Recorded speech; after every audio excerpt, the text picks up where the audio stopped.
Hello dear students, आज हम लोग ANTS का PT7 डिस्कस करेंगे जूलॉजी का। पहले हम डिस्कस करते हैं question number 151। Question number 151 biotechnology and application से है। इसमें आपको पूछा गया है the mechanism of RNAi, that is RNA interfering to silence genes is carried out with the assistance of DsRNA। तो इसके लिए मैं आपको समझा, आंसर तो यही है DsRNA कि कैसे होता है। एक नेमाटोड है मेलोडिजनी इनकॉग्निशिया। मेलोडिजनी इनकॉग्निशिया में एक TI प्लाज्मिड है। TI प्लाज्मिड में एक tDNA पार्ट होता है। तो पकड़ लो, ये TI प्लाज्मिड है और ये tDNA पार्ट है। तुम्हें क्या करना है, इस ट्रांसफर DNA को रिमूव करना है। रिमूव करके हमारा जो फॉरेन जीन है या तो तुम्हारा जो डबल स्ट्रैंडेड DNA है, इसी पोर्शन में डाल देना है with the help of restriction enzyme. तभी rDNA बन जाएगा। इस rDNA को हमें प्लांट सेल में एकदम initial level of plant tissue culture के टाइम में इसे डाल देना है। तब उस प्लांट टिश्यू कल्चर के टाइम में जो प्लांट सेल है उसमें rDNA चला गया। उस rDNA में क्या है, डबल स्ट्रैंडेड DNA है जो हमने लैब में बनाया था अगेंस्ट द mRNA, उसके एक्सप्रेशन को रोकने के लिए। जैसे वो DNA एंटर होगा, जैसे ये डबल स्ट्रैंडेड DNA हमने इंट्रोड्यूस किया, ये ठीक प्लांट सेल के अंदर जाके it will convert to double stranded RNA। That means हमने इंट्रोड्यूस किया DNA और RNA is responsible for the silencing the mRNA of nematode. तो ये कैसे करता है, ये double stranded RNA eukaryotic cells में जैसे पहुंचा, वो टोबैको प्लांट सेल्स के अंदर, तब इस प्लांट ऑटोमेटिकली RNA को डाइसर एंजाइम होता है यूकैरियोटिक सेल्स में। डाइसर मीन्स एक एंडोन्यूक्लियस एंजाइम है जो यूकैरियोटिक सेल्स में, एनिमल्स में, प्लांट्स में और सभी फंजाई में पाया जाता है। तब डाइसर एंजाइम इस DS RNA को क्लीव करके दे विल प्रोड्यूस miRNA और siRNA। siRNA small interfering RNA, miRNA का मतलब होता है माइक्रो RNA। कुछ एक बनेगा इसमें से जो कि छोटे छोटे न्यूक्लियोटाइड बेस पेयर्स होते हैं, अराउंड 21 न्यूक्लियोटाइड बेस पेयर्स। ये क्या करता है, जो प्लांट सेल है उसके अंदर एक आर्गोनॉट प्रोटीन है। आर्गोनॉट प्रोटीन हमारे सेल्स में भी रहता है। उस आर्गोनॉट प्रोटीन के साथ ये चिपक जाएगा। एक चीज अभी आपको ध्यान रखना है कि जो siRNA और miRNA है उसमें एक सेंस स्ट्रैंड है और एक होता है एंटी सेंस स्ट्रैंड।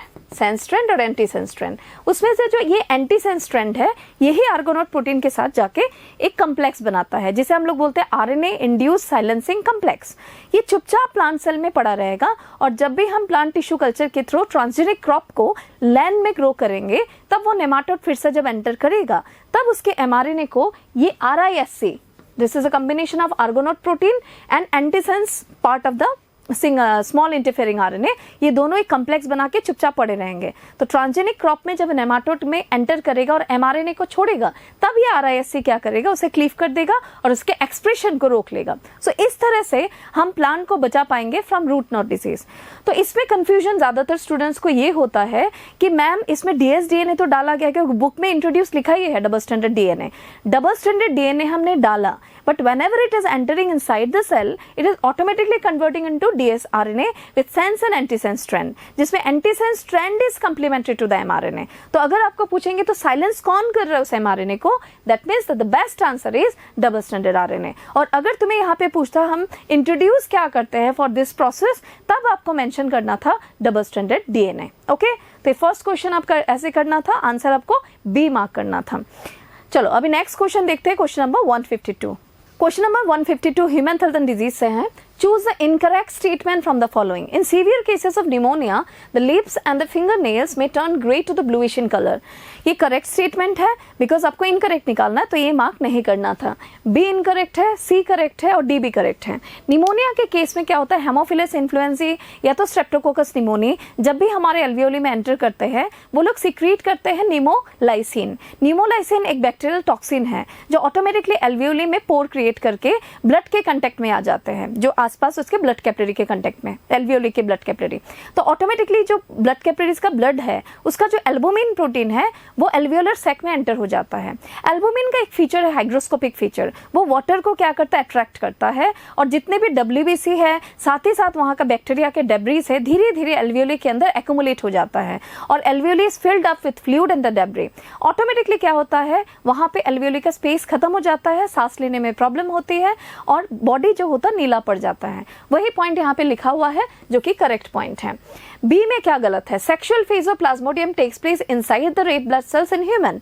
अगर तुम पेज नंबर 148 में देखोगे, उसमें तुम देखना लाइफ साइकिल ऑफ प्लाज्मोडियम है, जिसमें एक मेंशन है सेक्सुअल स्टेज। स्टेज का मतलब क्या है, जो भी गैमेटोसाइट्स बनते हैं, मेल एंड फीमेल गैमेट, वो आरबीसी के अंदर बनते हैं। सेक्सुअल फेज अगर बोलेंगे तब वो मॉस्किटो में होता है, तो इसीलिए यहाँ पे मेंशन करना था स्टेज। अगर यहाँ पे हम स्टेज लिखते तो तो ये करेक्ट होता। यहाँ पे फेज लिखा है इसलिए ये गलत है। ओके, स्टेज मैंने क्या बोला, आरबीसी के अंदर गैमेटोसाइट्स का बनना, दैट इज मेरोजॉइट्स कन्वर्ट होके कुछ मेल गैमेट और फीमेल गैमेट बनते हैं आरबीसी के अंदर, वो ब्रस्ट आउट होके ब्लड में रहते हैं। जब मॉस्किटो हमें बाइट करने आता है और एक अनहेल्दी पर्सन को बाइट करता है, तब वो गैमेटोसाइट्स को उठा के सेक्सुअल फेज स्टार्ट करवाता अपने बॉडी के गट के अंदर। ओके, तो इसलिए इसमें आंसर फेज नहीं स्टेज होता, तो ये करेक्ट स्टेटमेंट होता। इसलिए आपको इनकरेक्ट के बेसिस पे यही स्टेटमेंट मार्क करना था।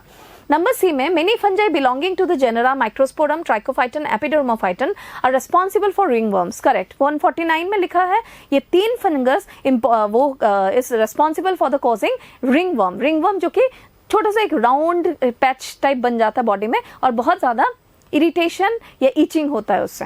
ओके, नेक्स्ट देखो इसमें, the use of vaccines immunization programmes have enabled us to completely eradicate a deadly disease like smallpox। smallpox जो होता है ये इराडिकेट हो चुका है इंडिया में या वर्ल्ड वाइड पूरा इराडिकेट हो चुका है, ये करेक्ट स्टेटमेंट है।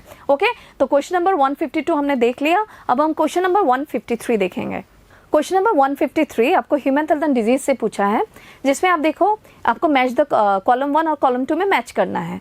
पहले बिफोर देखो आंसर इसमें हमारा यही है, तो आंसर हमारा ये है, हाँ बी। ये थोड़ा सा फॉर्मेटिंग करते वक्त यहाँ पे रह गया, तो बी आंसर है, that is A3, B1, C2, D4। तो मैं आपको थोड़ा कंसेप्ट बता दूं कि एक्टिव इम्यूनिटी का मतलब ये होता है जब बॉडी में हमारे एंटीजन एंटर होता है और खुद से हमारा सेल मेडिएटेड और ह्यूमोरल इम्यून सिस्टम हमारे बॉडी में खुद एंटीबॉडी बना के हम उस पैथोजन को मारते हैं। ओके, पैसिव वो होता है जिसमें हम बना एंटीबॉडी बाहर से डालते हैं। अब उसमें टाइप है, एक्टिव में नेचुरल भी होता है, आर्टिफिशियल भी होता है, पैसिव में भी नेचुरल होता है, आर्टिफिशियल होता है। तो चारों ऑप्शन यहाँ पे प्रेजेंट है। तब जब हम नेचुरल एक्टिव इम्यूनिटी बोलेंगे, इसका मतलब खुद से बीमार पड़ना, खुद हमारे बॉडी में जर्म एंटर हुआ, खुद से हमारे बॉडी के सेल्स ने पार्टिसिपेट किया, खुद से एंटीबॉडी बनाया हमने, खुद से उस पैथोजन को हमने ओवरपावर करके मार डाला। This is natural active immunity. Artificial active immunity का मतलब डेलिबरेटली आप जर्म्स का कोई पार्ट या तो जर्म्स का कुछ टॉक्सिन्स इंट्रोड्यूस कर रहे हो, जिसे हम लोग बोलते हैं वैक्सीनेशन। ओके, तो वो हो गया आर्टिफिशियल एक्टिव इम्यूनिटी। अगर तुम देखोगे नेचुरल पैसिव इम्यूनिटी, इसका मतलब नेचुरल सोर्स है, mother to baby, like colostrum, first milk of mother, yellow milk, या तो प्लेसेंटा टू फीटस तक जाता है IgG, कोलोस्ट्रम में IgA रहता है, तब हम लोग बोलेंगे natural passive immunity. Artificial passive immunity क्या होता है? आर्टिफिशियल पैसिव इम्यूनिटी में नॉर्मली हमें देखना है, हम कहीं से लैब में एंटीबॉडी बना रहे हैं, किसी भी एनिमल्स के बॉडी का एंटीबॉडी निकाल के फिर हम ह्यूमन में दे रहे हैं, या तो हम लैब में कहीं पे बड़े बड़े बायोरिएक्टर में वैक्सीन बना के फिर दे रहे हैं, जैसे कोरोना कोविड के टाइम में किया गया था ऐसे, तब हम उसे बोलेंगे आर्टिफिशियल पैसिव इम्यूनिटी। तब उसमें से आपका बेस्ट आंसर आपको दिख ही रहा है कि नेचुरल एक्टिव इम्यूनिटी में आपको 3 मार्क करना था। 3 मीन्स फाइटिंग इन्फेक्शंस नेचुरली, खुद से बीमार पड़ना और खुद से ही ठीक होना। B 1 मार्क करना था artificial, this one passive immunity, anti toxin injection. इसमें डाउट रहता है सभी का, टिटेनस टॉक्सॉइड और एंटी टॉक्सिन में क्या डिफरेंस है? जब किसी का हाथ कटता है तब नॉर्मली नाइफ में या तो मॉइस्ट सरफेसेस में कहीं पे नाइफ में रस्टेड आयरन में क्लॉस्ट्रिडियम टिटेनी बैक्टीरिया रहता है। ये बैक्टीरिया जब भी हमारी बॉडी में एंटर करता है तब ये टॉक्सिन रिलीज करता है टिटेनोस्पाज्मिन, और धीरे धीरे हमारी बॉडी में इन्फेक्शन करवा सकता है इन फ्यूचर।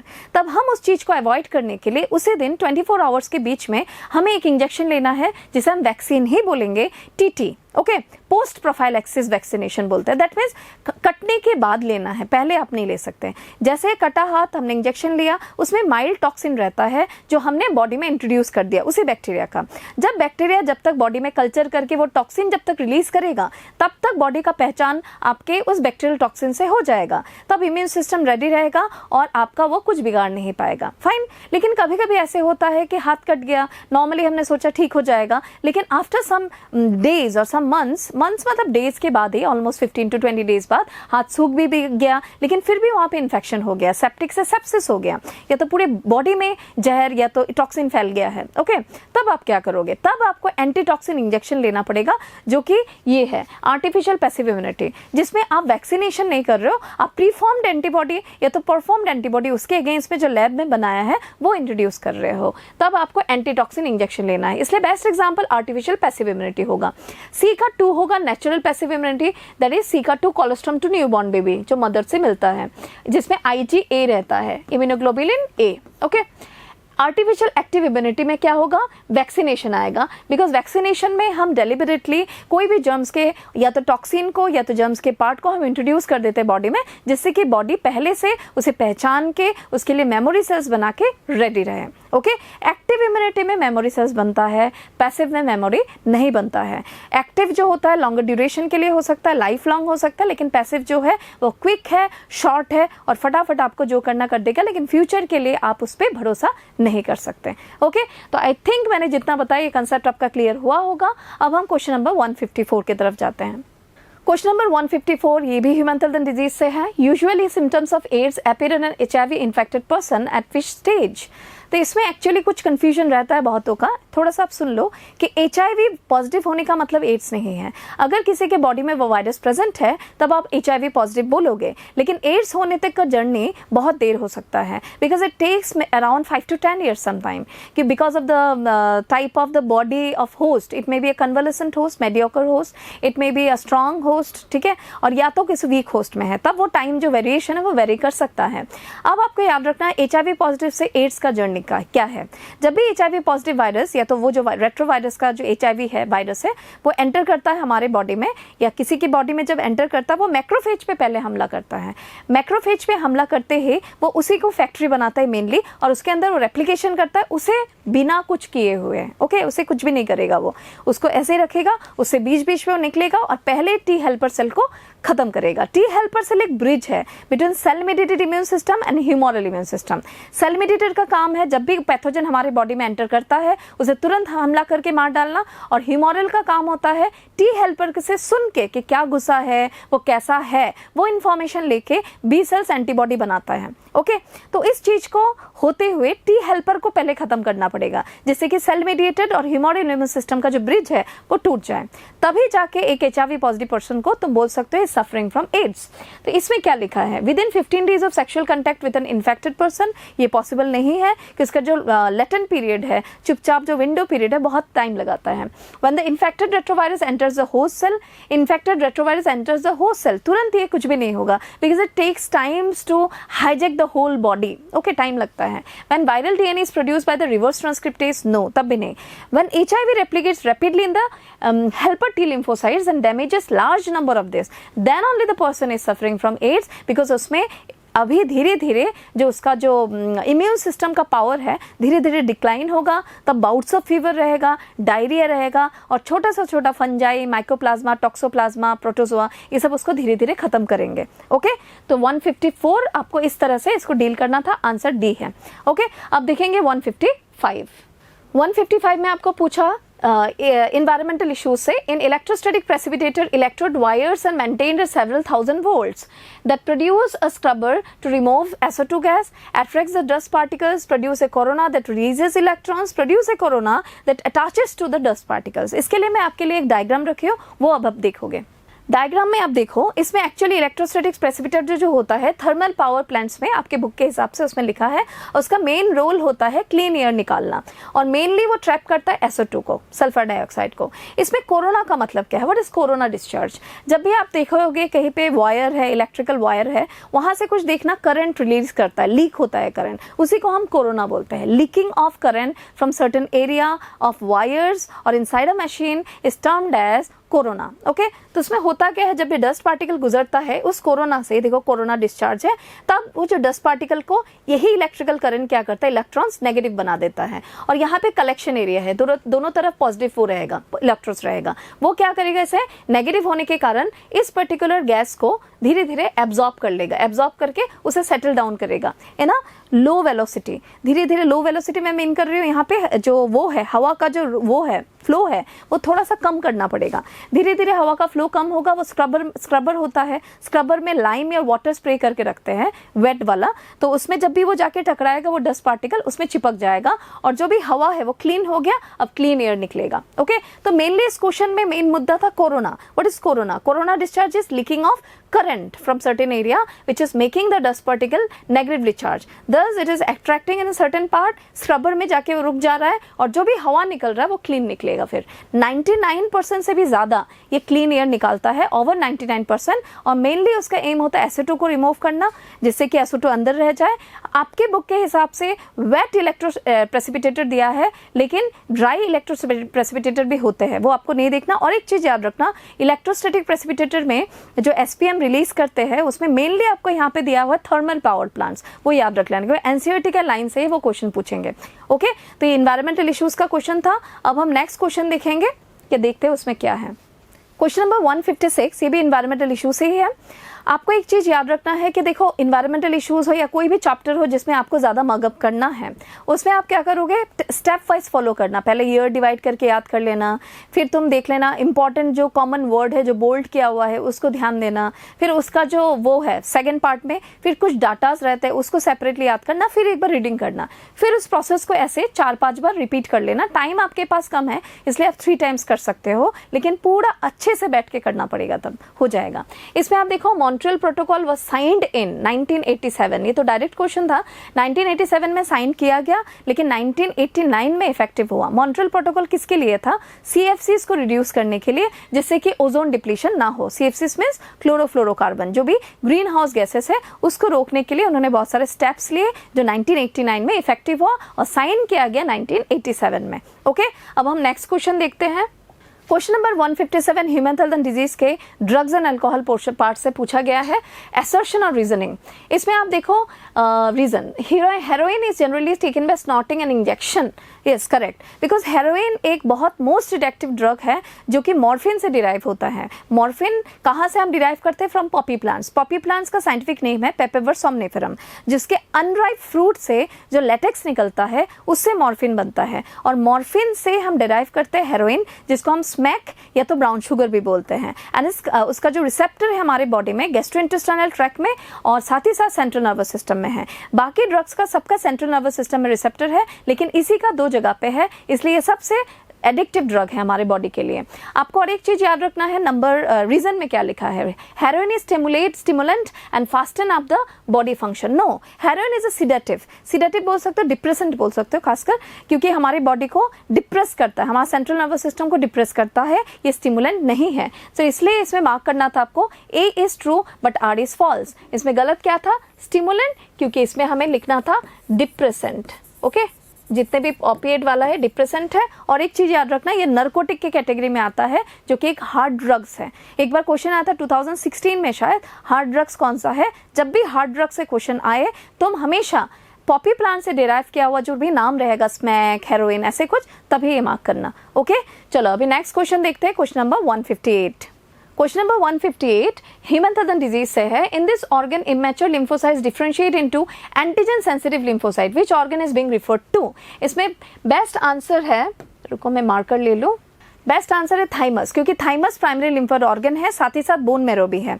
बाकी सब इसमें जितने भी है this are secondary lymphoid organ, ये प्राइमरी लिम्फोइड ऑर्गन है. फाइन, तो thymus ventral side of aorta में मिलता है. This is the side for the T cells maturation. B cells का बनना और टी सेल्स का बनना दोनों बनते हैं, प्रोड्यूस होते, प्रोडक्शन साइड बोन मैरो है. बी सेल्स का मैच्योरेशन साइड बोन मैरो ही है और टी सेल्स का मैच्योरेशन साइड थाइमस है. लेकिन इसमें और एक पॉइंट पूछा कि चाहे बी सेल्स हो, चाहे टी सेल्स हो, चाहे थाइमस हो, चाहे बोन मैरो हो, उनका काम होता है उसको प्रोड्यूस करना, या तो मैच्योर करना, या तो दोनों करना, साथ ही साथ उसे एंटीजन स्पेसिफिक बनाना. ओके, एंटीजन सेंसिटिव बना के सिस्टम में छोड़ना. सिस्टम में कहाँ जाएगा? बी सेल्स और टी लिम्फोसाइट, ये सब जाके सेकेंडरी लिम्फोइड ऑर्गन में स्टोर होगा, जैसे स्प्लीन में, टॉन्सिल में, पेयर्स पेचेस में, अपेंडिक्स में, लिम्फ नोड्स में, वहां पे स्टोर होगा. फिर उसके बाद जब भी वहां पे एंटीजन आएंगे तब उस WBC को एक्टिव करके सिस्टम में छोड़ा जाएगा. ओके, तो एंटीजन सेंसिटिविटी कभी भी पूछा लिम्फोसाइट्स के, एंटीजन सेंसिटिव लिम्फोसाइट, ये वाला एरिया, तब हमेशा थाइमस या तो बोन मैरो चूज करना है. थाइमस या तो बोन मैरो, ये वर्ड अगर तुम्हें मिल गया. अगर तुम्हें बोलेंगे इफेक्टर बनाना है, WBC को एक्टिवेट करना है, तब इनमें से चूज करोगे, that is secondary lymphoid organs. Okay, spleen तो सबसे बड़ा सेकेंडरी लिम्फोइड ऑर्गन है जो स्टोमक के ऊपर रहता है. पेयर्स पेचेस हमारे स्मॉल इंटेस्टाइन में रहता है. अपेंडिक्स आपको पता he is a part of large intestine, जहां पे इन तीनों एरिया में WBC स्टोर होता है और साथ ही साथ उसे एक्टिवेट एक्सक्रीट करके सिस्टम में छोड़ा जाता है। ओके, लेकिन एंटीजन सेंसिटिव बोलेंगे तो प्राइमरी लिम्फर ऑर्गन मार्क करना था। अगर यहाँ पे थाइमस नहीं होता तो ऑप्शन में बोन मैरो होता, कुछ इन दोनों में से एक रहेगा। क्लियर? अब देखेंगे question number 159। What is the most probable condition that would occur when a large quantity of urban sewage gets drained into a river in the vicinity? जो सीवेज होता है उसमें पॉल्यूटेड है mainly because of the human excreta, उसमें आपको कहा अगर हम डायरेक्टली रिवर में छोड़े तो क्या प्रॉब्लम आ सकता है। BOD that is biochemical oxygen demand of the receiving water body increase होगा। DO of the receiving water increase तो होगा नहीं, यहाँ पे डिक्रीज होना चाहिए था, ये गलत था। This will not cause the motility fish, not नहीं, it will cause the motility fish, इसलिए ये गलत था। यहाँ पे ये करेक्ट है, this will lead to nutrient rich enrichment in the receiving water body, क्योंकि इससे यूट्रोफिकेशन बढ़ जाएगा। कौन सा यूट्रोफिकेशन बढ़ेगा? Cultural eutrophication. ओके, जिसको हम लोग बोलते हैं कल्चरल यूट्रोफिकेशन, जो कि ह्यूमन के लिए होता है, एंथ्रोपोजेनिक है। तो इसमें बेस्ट आंसर आपको चूज करना था 1 और 4। क्लियर? बी चूज करना था, जो कि इन्वायरमेंटल इश्यूज से आपको ये क्वेश्चन पूछा गया और माइक्रोब्स इन ह्यूमन वेलफेयर से भी लिंक करता है। ओके, अब हम नेक्स्ट क्वेश्चन देखेंगे, question number 160। Question number 160 biotechnology के फर्स्ट चैप्टर से पूछा गया। ओके, इसमें क्या है? During the gel electrophoresis separated bands of DNA are cut out from agarose gel and extracted from the gel piece. This step is what? Elution. तो elution कैसे होता है उसके लिए मैं एक डायग्राम रखी हूँ जिससे आप तुरंत समझ जाओगे। जब भी हम जेल में डीएनए को रखते हैं, देखो नीला नीला दिख रहा है इथेरियम ब्रोमाइड के लिए, ठीक है, तब जब हम उसको निकालते हैं जेल से डीएनए को, इसी प्रोसेस को हम इल्यूशन बोलते हैं, extraction of DNA from gel. Okay, clear? अब हम नेक्स्ट क्वेश्चन देखते हैं। नेक्स्ट क्वेश्चन बायोटेक्नोलॉजी के सेकंड चैप्टर से, एप्लीकेशन पार्ट से। इसमें आप देखो, which of the following indicates the correct set of the Indian plants that have either been patented और attempts have been made to patent them by western nations for the commercial use. ये जो page है 214 में था शायद, उस page में normally बहुत सारे बच्चे को कंफ्यूजन आता है एथिकल इशूज से ही, टॉपिक से। वो आप हमेशा एक काम करना, 5 मिनट डेली 2 to 3 डेज के लिए पढ़ते रहना। आज एक बार पढ़े, कल एक बार पढ़े, ऐसे कंटिन्यू कर लेना 3-4 दिन तक, तो ऑटोमेटिकली आपको पॉइंट्स दिखने लगेगा। ठीक है, इसमें आपको मार्क करना था ये बासमती राइस एंड टर्मरिक नीम, जो कि यहाँ पे मैंने मार्क कर रहा है। बासमती राइस को ऑलरेडी पेटेंट कर चुके हैं और जो टर्मरिक नीम है उसको पेटेंट करने का प्रोसेस चल रहा था, लेकिन नहीं किया, तो दोनों को हमने इंक्लूड करना है। आइदर बीन पेटेंटेड, जो अपने नाम पे करा लिया बाहर के कंट्रीज ने, यूएसए ने, और attempts have been made to patent, attempt कोशिश किया कि टर्मरिक नीम को भी, जो इंडियन ऑरिजिन है दोनों, उसको अपने नाम पे पेटेंट कर ले। जब हम किसी चीज को पेटेंट करते हैं, वो पूरा हक उस जर्मप्लाज्म का आपके ऊपर आ जाता है। आपका परमिशन लिए बिना अब इसमें हम कोई भी काम नहीं कर सकते। जो नॉर्मली बहुत सारे ऐसे कंट्रीज होते हैं जो जगह जगह का जर्मप्लाज्म को अपने कंट्री के नाम पे करा लेते हैं।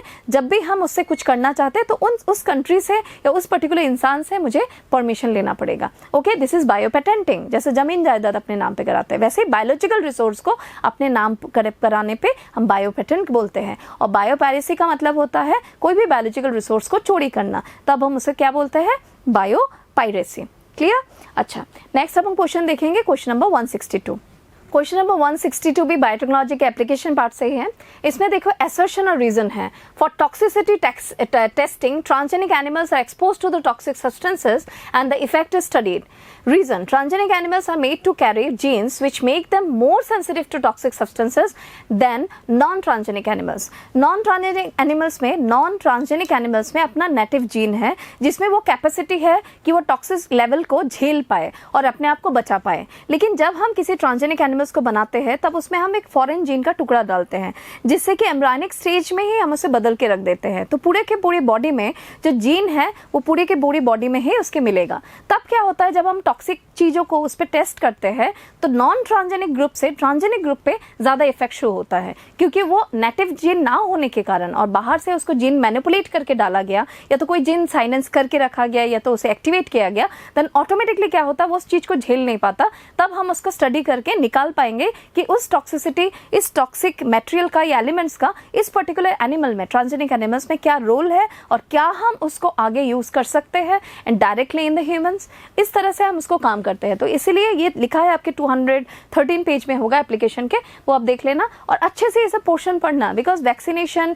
केमिकल सेफ्टी या तो बायोलॉजिकल प्रोडक्ट, नॉर्मल फिजियोलॉजी वाला स्टडी वाला, बहुत सारे बच्चे हैं इसको अच्छे से रीड नहीं करते हैं। इसलिए जब भी वहां से लाइंस उठा के दिया जाता है वो समझ नहीं पाते हैं। आप अगर अगर रीडिंग करोगे तुम देखना नीट में कॉमन लाइंस को वहां से उठा के एनसीईआरटी से दिया जाता है, हल्का सा चेंज भी कर सकते हैं, लेकिन एटलीस्ट तुम समझ पाओगे कि किस रेफरेंस में इसे पूछा जा रहा है। ओके, तो क्वेश्चन नंबर 162 आई थिंक आप समझ गए कि इसमें बोथ ए आर करेक्ट है और R is the correct explanation of A, क्योंकि ये दोनों ही एक ही लिंक में बात कर रहे हैं। R is explaining A only. ठीक है, तो ये करेक्ट था। अब हम नेक्स्ट क्वेश्चन देखेंगे, क्वेश्चन नंबर 163। क्वेश्चन नंबर 163 के लिए भी मैंने एक डायग्राम रखा है। रूमेटॉइड अर्थराइटिस के बारे में बोला। रूमेटॉइड अर्थराइटिस एक ऑटोइम्यून डिजीज है जो जेनेटिक डिजीज की कैटेगरी में भी गिरता है, जो कि आपके पेज नंबर 213 बायोटेक्नोलॉजी में है, और ह्यूमन डिजीज में ऑटोइम्यून के डिसऑर्डर्स के कैटेगरी में एग्जाम्पल्स दिया हुआ है। तो इसमें reasons for the rheumatoid arthritis are, इसमें 2 and 4 मार्क करना था। Lymphocytes become more active, no, उसमें लिम्फोसाइट अच्छे से काम नहीं कर पाता, इसीलिए क्या होता है, फॉल्टी एंटीबॉडीज बॉडी में बन के हमारे साइनोवियल मेम्ब्रेन को अटैक करते हैं और धीरे धीरे साइनोवियल मेम्ब्रेन को डैमेज करके उस एरिया का जो कार्टिलेज का फ्लेक्सिबिलिटी है धीरे धीरे खत्म हो जाता है और उसके अंदर कुछ क्रिस्टल्स बन जाते हैं, पेनस फॉर्मेशन होता है, जिससे बोन टू बोन घिसने से बहुत ज़्यादा पेन होता है जॉइंट्स में। ओके, वो डायग्राम में शो करूंगे। और एक 4 है, तुम देखो, the ability to differentiate with the pathogens और the foreign molecule for the self lost, because autoimmune disease में सेल्फ और नॉन सेल्फ का जो हम डिफरेंशिएट करने वाला कैपेसिटी है एक नॉर्मल हेल्दी पर्सन में, वो एक ऑटोइम्यून डिजीज जिसमें है वो उस चीज को खो देता है, तभी जाके उसे specific type of autoimmune diseases होता है बॉडी में। ओके, इसमें इसलिए 1 भी गलत था और 3 भी गलत है कि more antibodies are produce in the body. ये इस रेफरेंस में नहीं बोल सकते। एंटीबॉडीज मतलब फॉल्टी एंटीबॉडीज, अगर अच्छा वाला एंटीबॉडीज ज्यादा बनता तो ये बीमारी होता ही नहीं। तो इसीलिए इसमें 2 और 4 ही बेस्ट ऑप्शन है जो आपको मार्क करना था इसके अगेंस्ट में। ओके, तो रूमेटॉइड अर्थराइटिस के केस में इस तरह से होता है। यहाँ पे देखो साइनोवियल फ्लूइड है, thicken synovial membrane, cartilage erosion होता है। यहाँ पे थोड़ा सा ब्लर आ रहा है इमेज, वो देख लेना। कार्टिलेज इरोशन होता है कि कार्टिलेज इस जगह पे थोड़ा सा फ्लेक्सिबिलिटी खो लेता है और इस जगह पे घिसने के कारण ही होता है। और मेन रीजन ये है कि फॉल्टी एंटीबॉडीज ने अटैक किया। कारण अभी तक इतना क्लियर नहीं होता, बहुत सारी जगह पे ऐसे लिखा रहता है may be because of hereditary gene से, ऐसे कुछ फॉल्टी जीन्स होंगे, इसके लिए कुछ एंटीबॉडीज बन के इस साइनोवियल मेम्ब्रेन को डैमेज करके इस तरह से कुछ बेंड्स हो जाते हैं। जो तुम्हारे हाथ पैर है इस तरह से बेंड्स होने होंगे, सीवियर केसेस। ओके, चलो अभी नेक्स्ट क्वेश्चन देखते हैं। नेक्स्ट क्वेश्चन में पूछा गया आपको इन्वायरमेंटल इशू से, citizen group called friends of Arcata marsh FOAM belongs to California. इसमें एक डायरेक्ट यही आंसर मार्क करना था, this is your FOAM friends of Arcata marsh. ये एक मार्शी एरिया है जिसमें बहुत मडी या तो दलदल टाइप का समझोगे, पानी थोड़ा सा कम ही रहता है। इसको उन्होंने क्या किया, उस कैलिफोर्निया के लोगों ने इसे अच्छे से ब्यूटिफिकेशन करके जो भी पानी है उसको with the help of certain microbes या तो क्लोरीन, इसको क्लीन करके पूरी एरिया को सुंदर सा बना दिया। बहुत अच्छा सा जगह है, यहाँ पे घूमने भी जा सकते हो नीट क्लियर होने के बाद, या तो बाद में जब फ्यूचर में चले जाना डॉक्टर बनने के बाद। ओके, चलो अब नेक्स्ट क्वेश्चन देखते हैं। Question number 165 biotechnology and application से है, जिसमें आपको पूछा गया है कि फर्स्ट टाइम 1972 में रिकम्बिनेंट आर्टिफिशियल रिकम्बिनेंट डीएनए किसने बनाया था, Herbert Boyer and Stanley Cohen ने। तो उन्होंने कौन सा बैक्टीरिया यूज किया था प्लाज्मिड निकालने के लिए, तो बैक्टीरिया का नाम था साल्मोनेला टाइफिमेरियम। इसको क्लियर करने के लिए बहुत सारे बच्चे इसमें भी कंफ्यूजन होता है उनको, पेज नंबर आई थिंक 194 में है, 194 के लास्ट पैरा में है और 195 के फर्स्ट पार्ट में लिखा हुआ है, इसे पढ़ लेना एक बार। तो एक डायग्राम से मैं एक्सप्लेन करती हूँ उसे। इसमें आप पकड़ लो, ये सल्मोनेला है, प्लाज्मिड डोनर सल्मोनेला टाइफिमेरियम। इससे देखो प्लाज्मिड ले लिया हमने। ओके, और ये एक आइसोलेटेड जीन है जो कि एंटीबायोटिक रेजिस्टेंट है। एंटीबायोटिक किसी और से लिया, किसी और बैक्टीरिया से, उसका नाम एनसीईआरटी में मेंशन नहीं है। एंटीबायोटिक रेजिस्टेंट जीन, ये एंटीबायोटिक रेजिस्टेंट जीन है। ये एंटीबायोटिक रेजिस्टेंट जीन को इस जगह पे लगा दिया सल्मोनेला का, तो ऑटोमेटिकली इससे क्या बन गया, आरडीएनए, रिकम्बिनेंट डीएनए मॉलिक्यूल बन गया ना। ये पकड़ लो इसको, इकोलाई, ये क्या है आपका इकोलाई, जिसमें हमें उसका क्लोनिंग करना है। तो इकोलाई ये है, सल्मोनेला ये है, और ये दूसरा एक बैक्टीरिया है जीन डोनर, जिसे मैंने एंटीबायोटिक रेजिस्टेंट जीन कलेक्ट करके इसमें लगा के आरडीएनए बना के इसमें डाल दिया। तो इकोलाई में रेप्लिकेशन बहुत ईजी है, फास्ट है, नॉन पैथोजेनिक है। मेनली इकोलाई हम बहुत सारे यूकैरियोटिक सेल्स को एक्सप्रेस करने के लिए भी यूज करते हैं। तो इसीलिए हार्बर्ट बॉयर और स्टेनली कोहेन ने 1972 में इकोलाई को ऑप्ट किया था फॉर जीन क्लोनिंग, और सल्मोनेला टाइफिमेरियम से प्लाज्मिड लेके उसमें एक दूसरा बैक्टीरिया का आइसोलेटेड जीन जो कि एंटीबायोटिक रेजिस्टेंट जीन है उसको डाल के ये बनाया था। ओके, आई थिंक अभी क्लियर हुआ होगा। ये दूसरा बैक्टीरिया है which is supplying the antibiotic resistant gene. This is a plasmid of Salmonella जो हमको निकाल लिए, इन दोनों को चिपका के ये बना दी recombinant DNA with the help of DNA ligase लिखा हुआ है, और फिर मैंने इसको इकोलाई में डाल दिया। इकोलाई में डाल के उसको मैंने क्लोनिंग करके बहुत सारे आरडीएनए की कॉपी हमें फ्यूचर में मिल जाएगा। इस तरह से हमारा जो मॉडर्न बायोटेक्नोलॉजी है जो कि जेनेटिक इंजीनियरिंग है उसका प्रोसेस और ईजी कर दिया हर्बर्ट बॉयर और स्टेनली कोहेन ने। आफ्टर ईवीसी एंड बिफोर, ऐसे बोला जाता है कि before Herbert Boyer and Stanley Cohen के वर्क से पहले जो ट्रेडिशनल बायोटेक्नोलॉजी है इतना प्रॉस्पर नहीं कर रहा था, उसके बाद ही ज़्यादा प्रॉस्पर किया और टेक्नोलॉजी और एडवांस होने लगा। ओके, अब हम नेक्स्ट क्वेश्चन देखते हैं। क्वेश्चन नंबर 166 जो कि इन्वायरमेंटल इश्यूज से है, इसमें आप क्वेश्चन पहले देख लो। Water hyacinth known as terror of Bengal, Eichhornia crassipes जिसे बोलते हैं, can causes death of fishes and it drains oxygen from water that causes oxygen deficiency. यही करेक्ट होगा। पहला पॉइंट तो कवर वो नहीं होगा कि covers water surface and inhibits sunlight to pass through, ये नहीं होगा। Absorb nutrients from the water that causes malnutrition, no. Releases carbon dioxide in huge amount which is little too fish, no. Because वो क्या करता है, BOD को increase कर देता है। बीओडी पॉल्यूटेड वाटर का बीओडी बहुत हाई रहता है एंड ऑटोमेटिकली उसमें मोर्टेलिटी ऑफ फिश बहुत कॉमन होता है बिकॉज ऑफ ऑक्सीजन डेफिशिएंसी। तो इसमें ये डायग्राम तुम देख लो, इनको तो जानते हो। This is your terror of Bengal, that is Eichhornia crassipes. ऐसे उसका ऐसे नॉर्मली तुम देखोगे और भी डायग्राम्स थे, इमेजेस थे जो बहुत सुंदर है, उसमें फ्लावर्स होते हैं पर्पल कलर के, बहुत सुंदर होते हैं, लेकिन यहाँ पे इस ऐसे कंडीशन हो जाता है क्योंकि यूट्रोफिक लेक के लिए ये भी रिस्पॉन्सिबल है। ओके, और यहाँ पे साथ में देखो एल्गल ब्लूम भी दिख रहा है। क्लियर? तो चलो अब नेक्स्ट क्वेश्चन की तरफ मूव करते हैं। क्वेश्चन नंबर 167 भी बायोटेक्नोलॉजी के फर्स्ट चैप्टर से है। ये पेज नंबर 195 से आपको पूछा गया ये डाटा। इसमें how many restriction enzymes are estimated to have been isolated from different over 230 strains of bacteria. इसमें डायरेक्ट है, आपको 900 याद रखना है। ओके, 900 रेस्ट्रिक्शन एंजाइम एक्सट्रैक्ट कर चुके हैं। बुक में एक काम करना, PBR 322 में जैसे BAMH1 है, SAL1 है, PST1 है, PVO1 है, EcoR1 है, CLAV1 है, PVO2 है, या तो HINT3 है, इधर HINT2 है, EcoR1 है, सबको एक जगह पे लिखोगे। लिख के एक चीज प्लीज कर लेना तुम कि उसमें से जो HINT2 है और PVO2 है दोनों ब्लंट वो प्रोड्यूस करते हैं, ब्लंट एंड्स। ओके, बाकी जितने भी एग्जांपल्स है सब स्टिकी एंड्स देते हैं। स्टिकी एंड्स और ब्लंट एंड्स में क्या होता है, अगर कोई भी इसमें एक बार हम लिख ले, एक मिनट। सपोज ये तुम्हारा पैलिंड्रोम्स है, ये पैलिंड्रोमिक साइट है ATGC कुछ भी, तो यहाँ पे कॉर्नर में अगर काटेंगे, सेंटर में नहीं, मैं बस जैसे लिखी हूँ, या तो तुम यही पकड़ लो तो ज़्यादा समझोगे। GATTC, फिर GAATTC जो कि EcoR1 का है। इसका सीक्वेंस GA का टारगेट करता है। यहाँ पे कट करेगा, यहाँ पे कट करेगा, पैलिंड्रोम के सेंटर से थोड़ा दूर, तब स्टिकी एंड्स देता है। और अगर ब्लंट एंड देगा तो मिडिल में कट करेगा। उसका जो भी बेस पेयर्स होंगे जो उसका रेस्ट्रिक्शन एंजाइम का, तो ये कॉमन रहेगा इस एरिया में, तब वो ब्लंट देगा। अगर सेंटर में कट किया तो ब्लंट, अगर यहाँ पे थोड़ा दूर, सेंटर से थोड़ा दूर तो स्टिकी। ओके, स्टिकी तब होगा जब सेंटर से दूर होगा। उसका जो बेस पेयर है, नाइट्रोजन बेस पेयर, इधर एक रहेगा, इधर रहेगा रिकॉग्निशन का। और ब्लंट कब देते हैं, जब पूरा सेंटर में काटते हैं। क्लियर? और ज्यादातर केसेस में रेस्ट्रिक्शन एंडोन्यूक्लियस जो भी होते हैं ज्यादातर स्टिकी एंड्स वाले होते हैं and there more commonly used in rDNA technology. Clear? अब देखेंगे क्वेश्चन नंबर 168। क्वेश्चन नंबर 168 भी आपको इन्वायरमेंटल इशू से पूछा गया है। अहमद खान का ये क्वेश्चन है, when polyblend is added to bitumen, that अलकतरा जिसे हम लोग बोलते हैं, रास्ता बनाते हैं, it increases the water repellent property by factor of 3। मतलब इससे क्या होता है, उसका जो लॉन्जिविटी रास्ते का, रोड का, और ज्यादा बढ़ जाता है। तुम सोचो ना, प्लास्टिक है तो वाटर रिपेलेंट होगा, तो फैक्टर ऑफ 3 इंक्रीज हो जाता है। ये एक इमेज मैंने लिया था लेकिन थोड़ा सा HD क्वालिटी वाला नहीं आया, फिर भी स्टिल ये लिखा मुझे पसंद आता। This road is made from waste plastic. Polyblend बना था प्लास्टिक, उसने उनका नाम था अहमद खान, और 57 ईयर्स में उन्होंने, उनका एज जब था तब 2002 में शायद कुछ बेंगलोर में उन्होंने ये रोड बनाया था by using the plastic waste को मिक्स कर दिया था अलकतरा से, जिसको असफल्ट या तो बिटुमेन आपके बुक में लिखा हुआ है, उसके साथ मिक्स करके फिर रोड बनाया था। तो उससे वाटर रिपेलेंट प्रॉपर्टी रोड का क्या होता है, बहुत ज़्यादा स्ट्रांग हो जाता है, रोड सालों साल बहुत अच्छा रहता है। ओके, तो ये था क्वेश्चन इससे रिलेटेड। आप एक बार डाटा चेक कर लेना प्लीज़। क्वेश्चन नंबर 169, ये भी आपको बायोटेक से ही पूछा है, बायोटेक के फर्स्ट चैप्टर से। Mark the correct statement. When cut by the same restriction enzyme, the resultant DNA fragments having different kind of sticky ends can be joined together end to end using DNA ligase. Different types नहीं होगा, same type. तो इसमें हम marker ले लेते हैं पहले, तो मैं मार्क करके दे सकती हूँ आपको।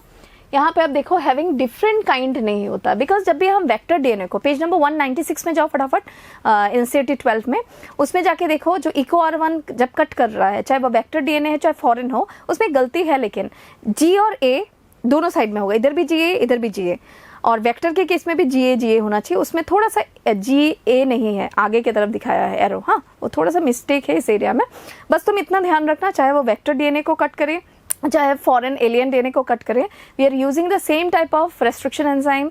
और भी स्टिकी एंड जो होता है डिफरेंट प्लेस में नहीं होगा, दे वर चूजिंग द सेम फ्रेगमेंट, मतलब स्टिकी एंड जब भी बनेगा सेम बेस पेयर को चूज करेगा। तो इसमें गलत क्या था, when cut by the same restriction enzyme the resultant DNA fragments having different kind of sticky ends, different kind नहीं होगा, यहाँ पे सेम काइंड होना था, ठीक है, ये गलत था इसमें, तो ये नहीं होगा। आपको करेक्ट पूछा, restriction enzymes cut the strand of DNA at the centre of palindrome sites but between the same two bases of opposite strand. अब देखो मैंने अभी बताया कि अगर कोई पैलिंड्रोम है और वो सेंटर में कट कर रहा है between the two bases of same two bases, तब वो पैलिंड्रोम क्या देता है, ब्लंट देता है। बट आपके बुक में क्या क्या उन्होंने ब्लंट के बारे में कुछ लिखा नहीं है स्टेटमेंट्स, तो अगर मैं ऐसे बोलूँ कि गलत है तो आपको मानना पड़ेगा, क्योंकि पेज नंबर 197 में जो ये लाइन लिखा है ये लाइन नहीं है, यहाँ पे लिखा है cut the strand of DNA at the centre ने little away from the centre of palindrome, इसलिए गलत हो जाएगा, क्योंकि यहाँ पे आपको बेस्ट ऑप्शन NCERT वाला चूज करना है, तब ये होगा, ये नहीं होगा।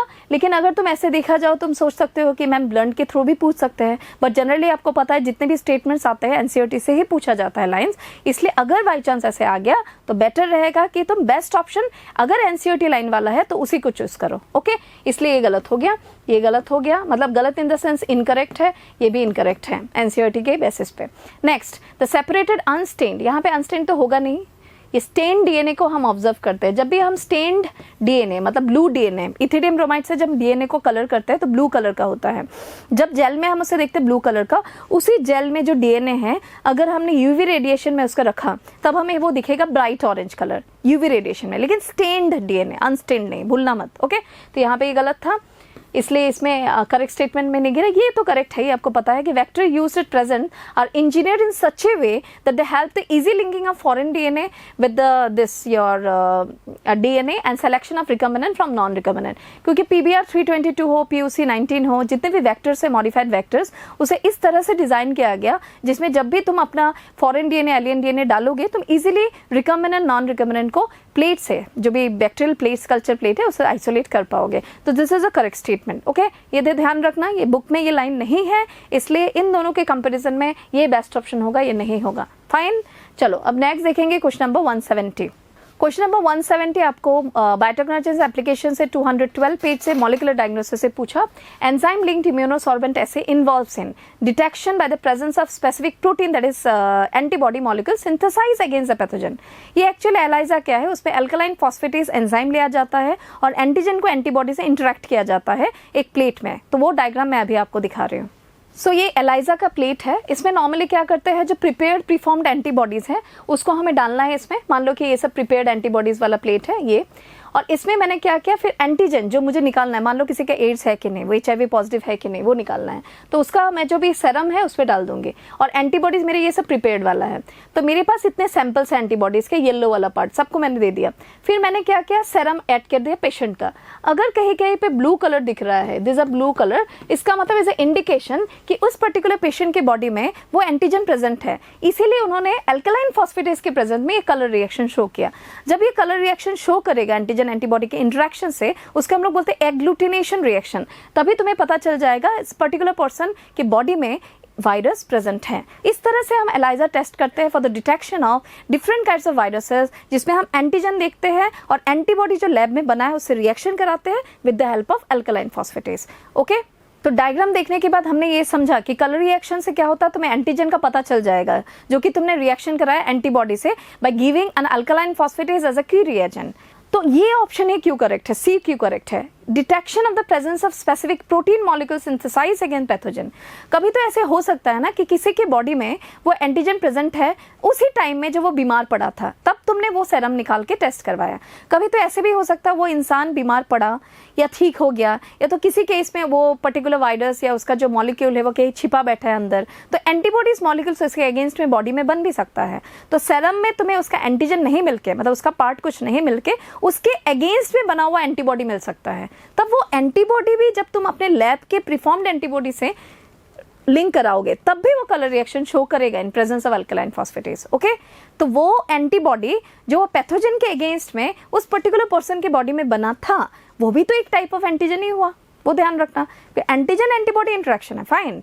मैंने एंटीबॉडी लैब का लिया, अल्कलाइन फॉस्फेटेज डाला उस प्लेट में, साथ ही साथ मैंने क्या किया, एंटीजन डाला। लेकिन अगर वो एंटीजन वायरस का पार्ट ना होके उस इंसान के बॉडी में एंटीजन के अगेंस्ट में बना हुआ एंटीबॉडी हो, तब भी तो वो एंटीजन की तरह ही एक्ट कर रहा है। This is antigen antibody interaction. तब मतलब उसे लेके उसे रिएक्ट कर रहा है। वो एंटीबॉडी को, जो स्पेसिफिक प्रोटीन और जो लैब में बना हुआ एंटीबॉडी, दोनों को लाओ, एक प्लेट में डालो, वो जो होल मैंने आपको दिखाया, और उसमें तुम अल्कलाइन फॉस्फेटेज डालो। अगर कलर रिएक्शन शो किया दैट मीन्स पॉजिटिव रिजल्ट है, अगर नहीं किया तो नेगेटिव है। ओके, बाकी ऑप्शन तो करेक्ट नहीं आएगा क्योंकि डिटेक्ट नहीं करता ग्लाइकन। ग्लाइकन का मतलब होता है पॉलीसेक्राइड।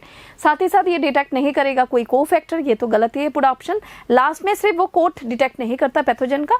ऐसे भी हो सकता है कि मेनली ग्लाइकोप्रोटीन, प्रोटीन कुछ भी डिटेक्ट कर सकता है। तो इसमें लिखा था आउटर कोट ओनली हो गया, तो आउटर कोट इसलिए गलत हो गया। अगर डायरेक्टली ऐसे लिखते हैं कि कोट डिटेक्ट करता है कि गोट में तो ग्लाइकोप्रोटीन होता है, तब करेक्ट होता है। ये ओनली वर्ड के लिए गलत हो गया, फाइन। चलो, इसमें best option, appropriate option C ही मार्क करना है, जो page number 212 biotechnologies application molecular diagnosis में लिखा हुआ है, ध्यान रखना।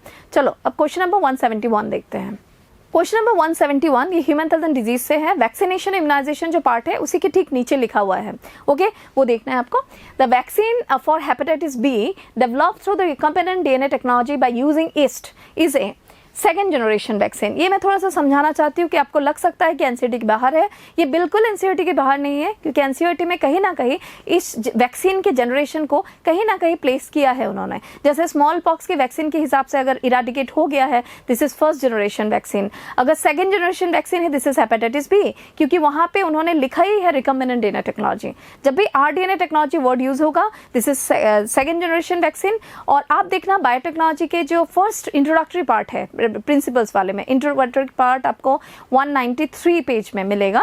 उसमें देखना डीएनए वैक्सीन लिखा हुआ है। तो डीएनए वैक्सीन है, this is third generation vaccine. Okay, first generation vaccine में डायरेक्टली हम जर्म्स के पार्ट को या तो उसको वीक करके, वीकेंड पार्ट जिसको हम लोग एटीन्यूएटेड बोलते हैं, ये भी वैक्सीनेशन में मेंशन है, एटीन्यूएटेड वैक्सीन या तो तुम वीकेंड पैथोजन डालना, this is first generation. RDNA वाला जो हेपेटाइटिस और ईस्ट वाला कॉम्बिनेशन है, दिस इज सेकेंड जनरेशन। और बायोटेक के इंट्रोडक्टरी पार्ट में डीएनए वैक्सीन जो है, दिस इज थर्ड जनरेशन। तो इसमें आपको मार्क करना था second generation, because they are asking you hepatitis B combination with yeast, that is Saccharomyces cerevisiae. Okay, अब हम देखेंगे नेक्स्ट क्वेश्चन 172। क्वेश्चन नंबर 172 देख के बहुत लोग सोचेंगे कि एनिमल हस्बेंड्री से पूछा गया, बिल्कुल नहीं। ये पेज नंबर 194 से पूछा गया है, जो कि आपके बायोकेमिकल प्रोसेसिंग उसके ठीक नीचे है। ठीक है, आपका क्रिटिकल जो बर्थ ऑफ मॉडर्न बायोटेक्नोलॉजी है उसमें 2 पॉइंट है। एक तो तुम्हारा जेनेटिक इंजीनियरिंग का है और एक है तुम्हारा बायोप्रोसेस इंजीनियरिंग, बायोकेमिकल नहीं, सॉरी, बायोप्रोसेस इंजीनियरिंग, जिसमें हम स्टेराइल एनवायरनमेंट प्रोवाइड करते हैं। उसके ठीक नीचे एक पैराग्राफ है, सेक्सुअल एक्सेक्सुअल का फायदा और मैरिड डिमेरिड, साथ में उसमें ट्रेडिशनल हाइब्रिडाइजेशन, कन्वेंशनल हाइब्रिडाइजेशन के बारे में लिखा है। उसी से एक क्वेश्चन बनाया गया, विच limitation of traditional hybridization used for plant and animal breeding has been overcome by the use of rDNA technique. rDNA technique में एक फायदा है, जो जीन तुम्हें उठाना है वो उठाओ, उसी को एक्सप्रेस करो। No undesirable genes, desirable gene जिससे तुम्हें फायदा होगा वही उसके अंदर डालना है, उसी से तुम्हें उसका प्रोडक्ट या जीन एक्सप्रेशन करना है। ट्रेडिशनल में क्या है, जब तुम इनब्रीडिंग करते हो, इनब्रीडिंग में you are choosing superior quality of male and female, तुम चूज कर रहे हो बुल को, कैटल्स को, चूज कर काउ को। लेकिन इसमें एक चीज है कि उसके साथ साथ रिसेसिव जीन्स भी है। रिसेसिव जीन्स एक्सप्रेस कहीं ना कहीं जाके इनब्रीडिंग डिप्रेशन करा सकता है, जो चीज आरडीएनए में नहीं होगा। आरडीएनए में वही है कि एम्ब्रायनिक डेवलपमेंट के टाइम में ही तुम जीन को मैनिपुलेट कर दो और उसी से एक ट्रांसजेनिक काउ बनाओ, तो ऑटोमेटिकली तुम्हें हर साल जैसे ही चाहिए प्रोडक्टिविटी वैसे ही मिलता रहेगा, क्योंकि अनडिजायरेबल जीन को तुमने यूज ही नहीं किया, उसमें डायरेक्टली तुमने उसे मैनिपुलेट करके एक डिजायरेबल जीन्स को यूज किया। तो इसमें यही प्रॉब्लम है, इंसर्शन ऑफ अनडिजायरेबल जीन या तो एक्सप्रेशन ऑफ अनडिजायरेबल जीन, उसको तुम एलिमिनेट नहीं कर सकते इन ट्रेडिशनल या तो कन्वेंशनल हाइब्रिडाइजेशन प्रोसेस, जिसका बेस्ट एग्जांपल है inbreeding, pure line varieties. Okay, next अभी देखेंगे क्वेश्चन नंबर 173। क्वेश्चन नंबर 173 भी तुम्हें बायोटेक के फर्स्ट चैप्टर से पूछा गया है, प्रिंसिपल एंड प्रोसेसेस। इसमें आप देखो, mark the false statement related to cloning vectors. Cloning vector को देखने के लिए तुम पेज नंबर 199 में जाके PBR 322 को देखो। उसमें ऑरी is a sequence responsible for controlling the copy number of the link DNA. मैंने जिस बैच में पढ़ा है मैंने उनको एक बोला था रोलिंग सर्कल रेप्लिकेशन देख लेने के लिए यूट्यूब में एक छोटा सा एक वीडियो है 2 to 3 मिनट्स का, वो देखने से तुम्हें प्लाज्मिड का रेप्लिकेशन प्रोसेस पता चल जाएगा। उसमें नॉर्मली क्या होता है, जो प्लाज्मिड रेप्लिकेट करते हैं उसमें पहले क्या होता है, सेकंड स्टेप में क्या है, थर्ड या फोर्थ स्टेप में क्या, वो क्लियर होता है। इनिशिएशन और रेप्लिकेशन, ऑरिजिन ऑफ रेप्लिकेशन करता है वो जीन इंपॉर्टेंट है। उसका सपोर्टर जीन कौन है, ROP, that is repressor of primer, जो उसके प्रोटीन के लिए कोड करता है, जो 199 PBR 322 के डायग्राम के फिगर में भी मेंशन है। ऑरिजिन ऑफ रेप्लिकेशन अगर स्ट्रॉन्ग है तो वो कॉपी नंबर ज़्यादा रहेगा, मतलब एक बैक्टीरिया में तुम्हें 1500 कॉपीज ऑफ प्लाज्मिड्स मिल जाएगा। अगर कॉपी नंबर नहीं बन रहा है ठीक से, इसका मतलब ऑरिजिन ऑफ रेप्लिकेशन वीक है, या तो उसका सपोर्टर जीन उसे सपोर्ट नहीं कर पा रहा है उस जीन को। तो इसमें ये ऑप्शन करेक्ट था कि origin of replication sequence responsible for controlling the copy number of the link DNA। Correct. एक चीज मैं और चीज क्लियर कर दूं, linking of the DNA, foreign DNA to this part, origin of replication, इसमें बहुत सारे बच्चे गलत करते हैं। ऑरिजिन ऑफ रेप्लिकेशन निकाल के आपको DNA नहीं डालना है, आपको ऑरिजिन ऑफ रेप्लिकेशन को PBR 322 में इंटैक्ट रख के, उसको वहीं पे रख के, उसके साइड में जो सेलेक्टेबल मार्कर पार्ट है उसमें लिंक करना है। क्योंकि ये पूरा जो प्लाज्मिड का मशीन है जो रेप्लिकेट करेगा, कॉपी बनाएगा, वो तो पूरा इस जीन के ऊपर ही टिका हुआ है ना, ऑरिजिन ऑफ रेप्लिकेशन के ऊपर। और साथ में देखना एक ROP है, रिप्रेसर ऑफ प्राइमर, वो भी उसे सपोर्ट करता है। लेकिन ये ऑरिजिन ऑफ रेप्लिकेशन, ROP दोनों निकल गए तो रेप्लिकेट ही नहीं कर पाएगा। लिंक टू मींस उसके साइड में इंसर्ट करना है। ओके अच्छा, next, selectable marker permits the growth of the non transformant selectively. No, selectable marker हम क्यों डालते हैं, क्योंकि जो सेलेक्टेबल मार्कर हमारा, आप 199 देखना, उसमें एम्पिसिलिन है, देखो सेलेक्टेबल मार्कर, टेट्रासाइक्लिन है। टेट्रासाइक्लिन में BAMH1 है, SUL1 है, और एम्पिसिलिन में है आपका PST1 और PV1।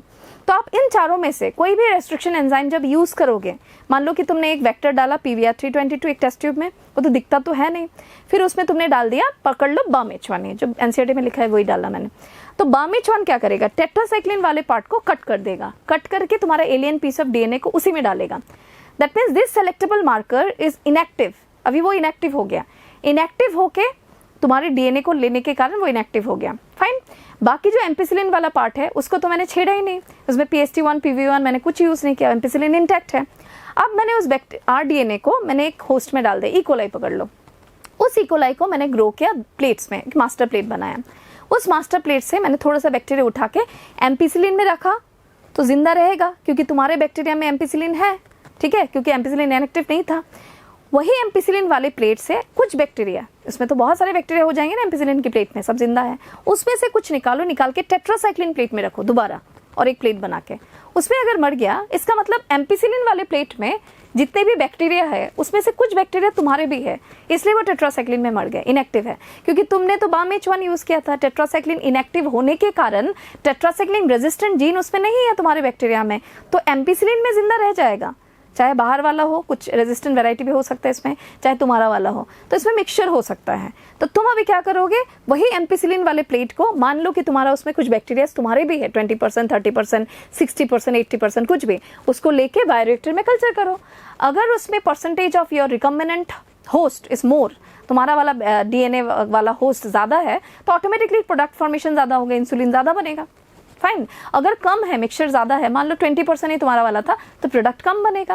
लेकिन कुछ ना कुछ तो है, तो ये टायरसम प्रोसीजर है, ये थोड़ा सा मुश्किल है इसमें, लेकिन still this particular inactive gene is helping you to finding out your recombinant one. और जो एक्टिव जीन है एम्पिसिलिन वाला, क्योंकि तुमने PST1 और PV1 यूज नहीं किया, उसने तुम्हें ट्रांसफॉर्मेंट निकालने में हेल्प किया। तो यहाँ पे ये क्या लिखा है, पढ़ के देखो, मैं समझाई इस चीज को 199 वाला को। Selectable marker permits the growth of the non transformant, हमारा वो काम नहीं है। सेलेक्टेबल मार्कर का काम है या तो ट्रांसफॉर्मेंट को ग्रो कराए, या तो तुम्हारा इनएक्टिव होकर रिकम्बिनेंट ढूंढने में हेल्प करे। नॉन ट्रांसफॉर्मेंट वो होता है जिसमें PBR 322 है ही नहीं। नॉर्मली इकोलाई में तो PBR 322 रहेगा भी नहीं, क्योंकि मॉडिफाइड PBR 322 है, तब जाके वो इकोलाई ना ही एम्पिसिलिन में जिंदा रहेगा, ना ही टेट्रासाइक्लिन में जिंदा रहेगा। ठीक है, तो इसीलिए ये गलत था, परमिट्स द ग्रोथ नहीं हो, it will not permit the growth होता तो ये करेक्ट रहता, ये फॉल्स है। सी देखो करेक्ट है, to link the alien DNA the vector needs to be a single recognition site for the commonly used restriction enzyme. इसमें भी डाउट रहता है, करेक्ट है, ये भी करेक्ट है, फिर भी मैं थोड़ा समझा दूं, 199 में बहुतों को डाउट रहता है। नॉर्मली क्या होता है PBR 322 में तुम्हें जो वेक्टर तुम बोलोगे गुड वेक्टर का कैरेक्टरिस्टिक है, जितना ज़्यादा रेस्ट्रिक्शन एंजाइम साइट होगा उतना ही अच्छा है। सपोज BAMH1 है, SAL1 है, PST1 है, PVU1 है, PVU2 है, EcoR1 है, कितना कुछ साइट है। लेकिन यहाँ पे क्या बोला उस लाइन में, अगर BAMH1 का साइट है तो उस वेक्टर में एक ही BAMH1 का साइट होना पड़ेगा, 2 नहीं, 3 नहीं, उससे कन्फ्यूजन क्रिएट हो सकता है। साइट्स, रेस्ट्रिक्शन एंजाइम साइट्स बहुत सारा रहे, डिफरेंट एंजाइम का डिफरेंट साइट्स रहे, लेकिन एक रेस्ट्रिक्शन एंजाइम का एक ही साइट रहे, नहीं तो कंफ्यूजन क्रिएट हो सकता है। तो इस हिसाब से ये लाइन तो करेक्ट है, फाइन। पढ़ने में थोड़ा सा उल्टा लगता है। Next, the ligation of an alien DNA is carried out at a restriction site present in one of the 2 antibiotic resistant gene. फिर तुम्हें बोला है कि ओरिजिन ऑफ रेप्लिकेशन से लिंक करना है, but it doesn't mean origin of replication को निकाल के डालना है। It means way selectable marker से एक कुछ चूज करना है, या तो PST1 PVU1 वाला साइट जैसे एम्पिसिलिन, या तो BAMH1 SAL1 वाला साइट दैट इज टेट्रासाइक्लिन, कुछ एक में डालना है। और याद रखना है कि तुमने BAMH1 यूज किया तो टेट्रासाइक्लिन इनएक्टिव है, PST1 यूज किया तो एम्पिसिलिन इनएक्टिव है। याद रखना है बाकी के प्रोसेस में, जिससे कि तुम्हें ट्रांसफॉर्मेंट और रिकम्बिनेंट एक प्लेट से निकालने में हेल्प हो, फाइन। तो यहाँ पे थोड़ा सा समझना था। मैं एक सजेशन देना चाहती हूँ कि बायोटेक से क्वेश्चन तो बहुत आता है, 199 को बार बार पढ़ो, और 199 के एकदम लास्ट में तुम देखना एक लाइन है, और 200 के एकदम फर्स्ट में लाइन है, वो पूरे एक्सप्लेनेशन को क्लियर कर देता है, सिंप्लीफाई करता है वो 2 लाइन। ओके, एक बार पढ़ लेना। चलो अब क्वेश्चन नंबर 174 देखते हैं। क्वेश्चन नंबर 174 भी बायोटेक्नोलॉजी के फर्स्ट चैप्टर से पूछा गया, प्रिंसिपल एंड प्रोसेसेस से। The micro particles coated with DNA to be bombarded with the gene guns for the transformation are composed of gold और टंगस्टन, और कहीं कहीं पे प्लेटिनम भी रहता है। तो इसको आपको चूज करना था, ये 2 एनसीईआरटी में 2 ही मेंशन है। मैं आपको एक मशीन दिखाती हूँ अभी, उस मशीन में आप समझोगे कि कैसे होता है और कैसे डाला जाता है। ओके, तो जो इसके बारे में हम बात कर रहे थे, जिन गन या बैलिस्टिक मेथड, जो कि हम प्लांट सेल ट्रांसफॉर्मेशन के लिए यूज करते हैं, ये इस तरह से होता है। मशीन देखो इस तरह से है।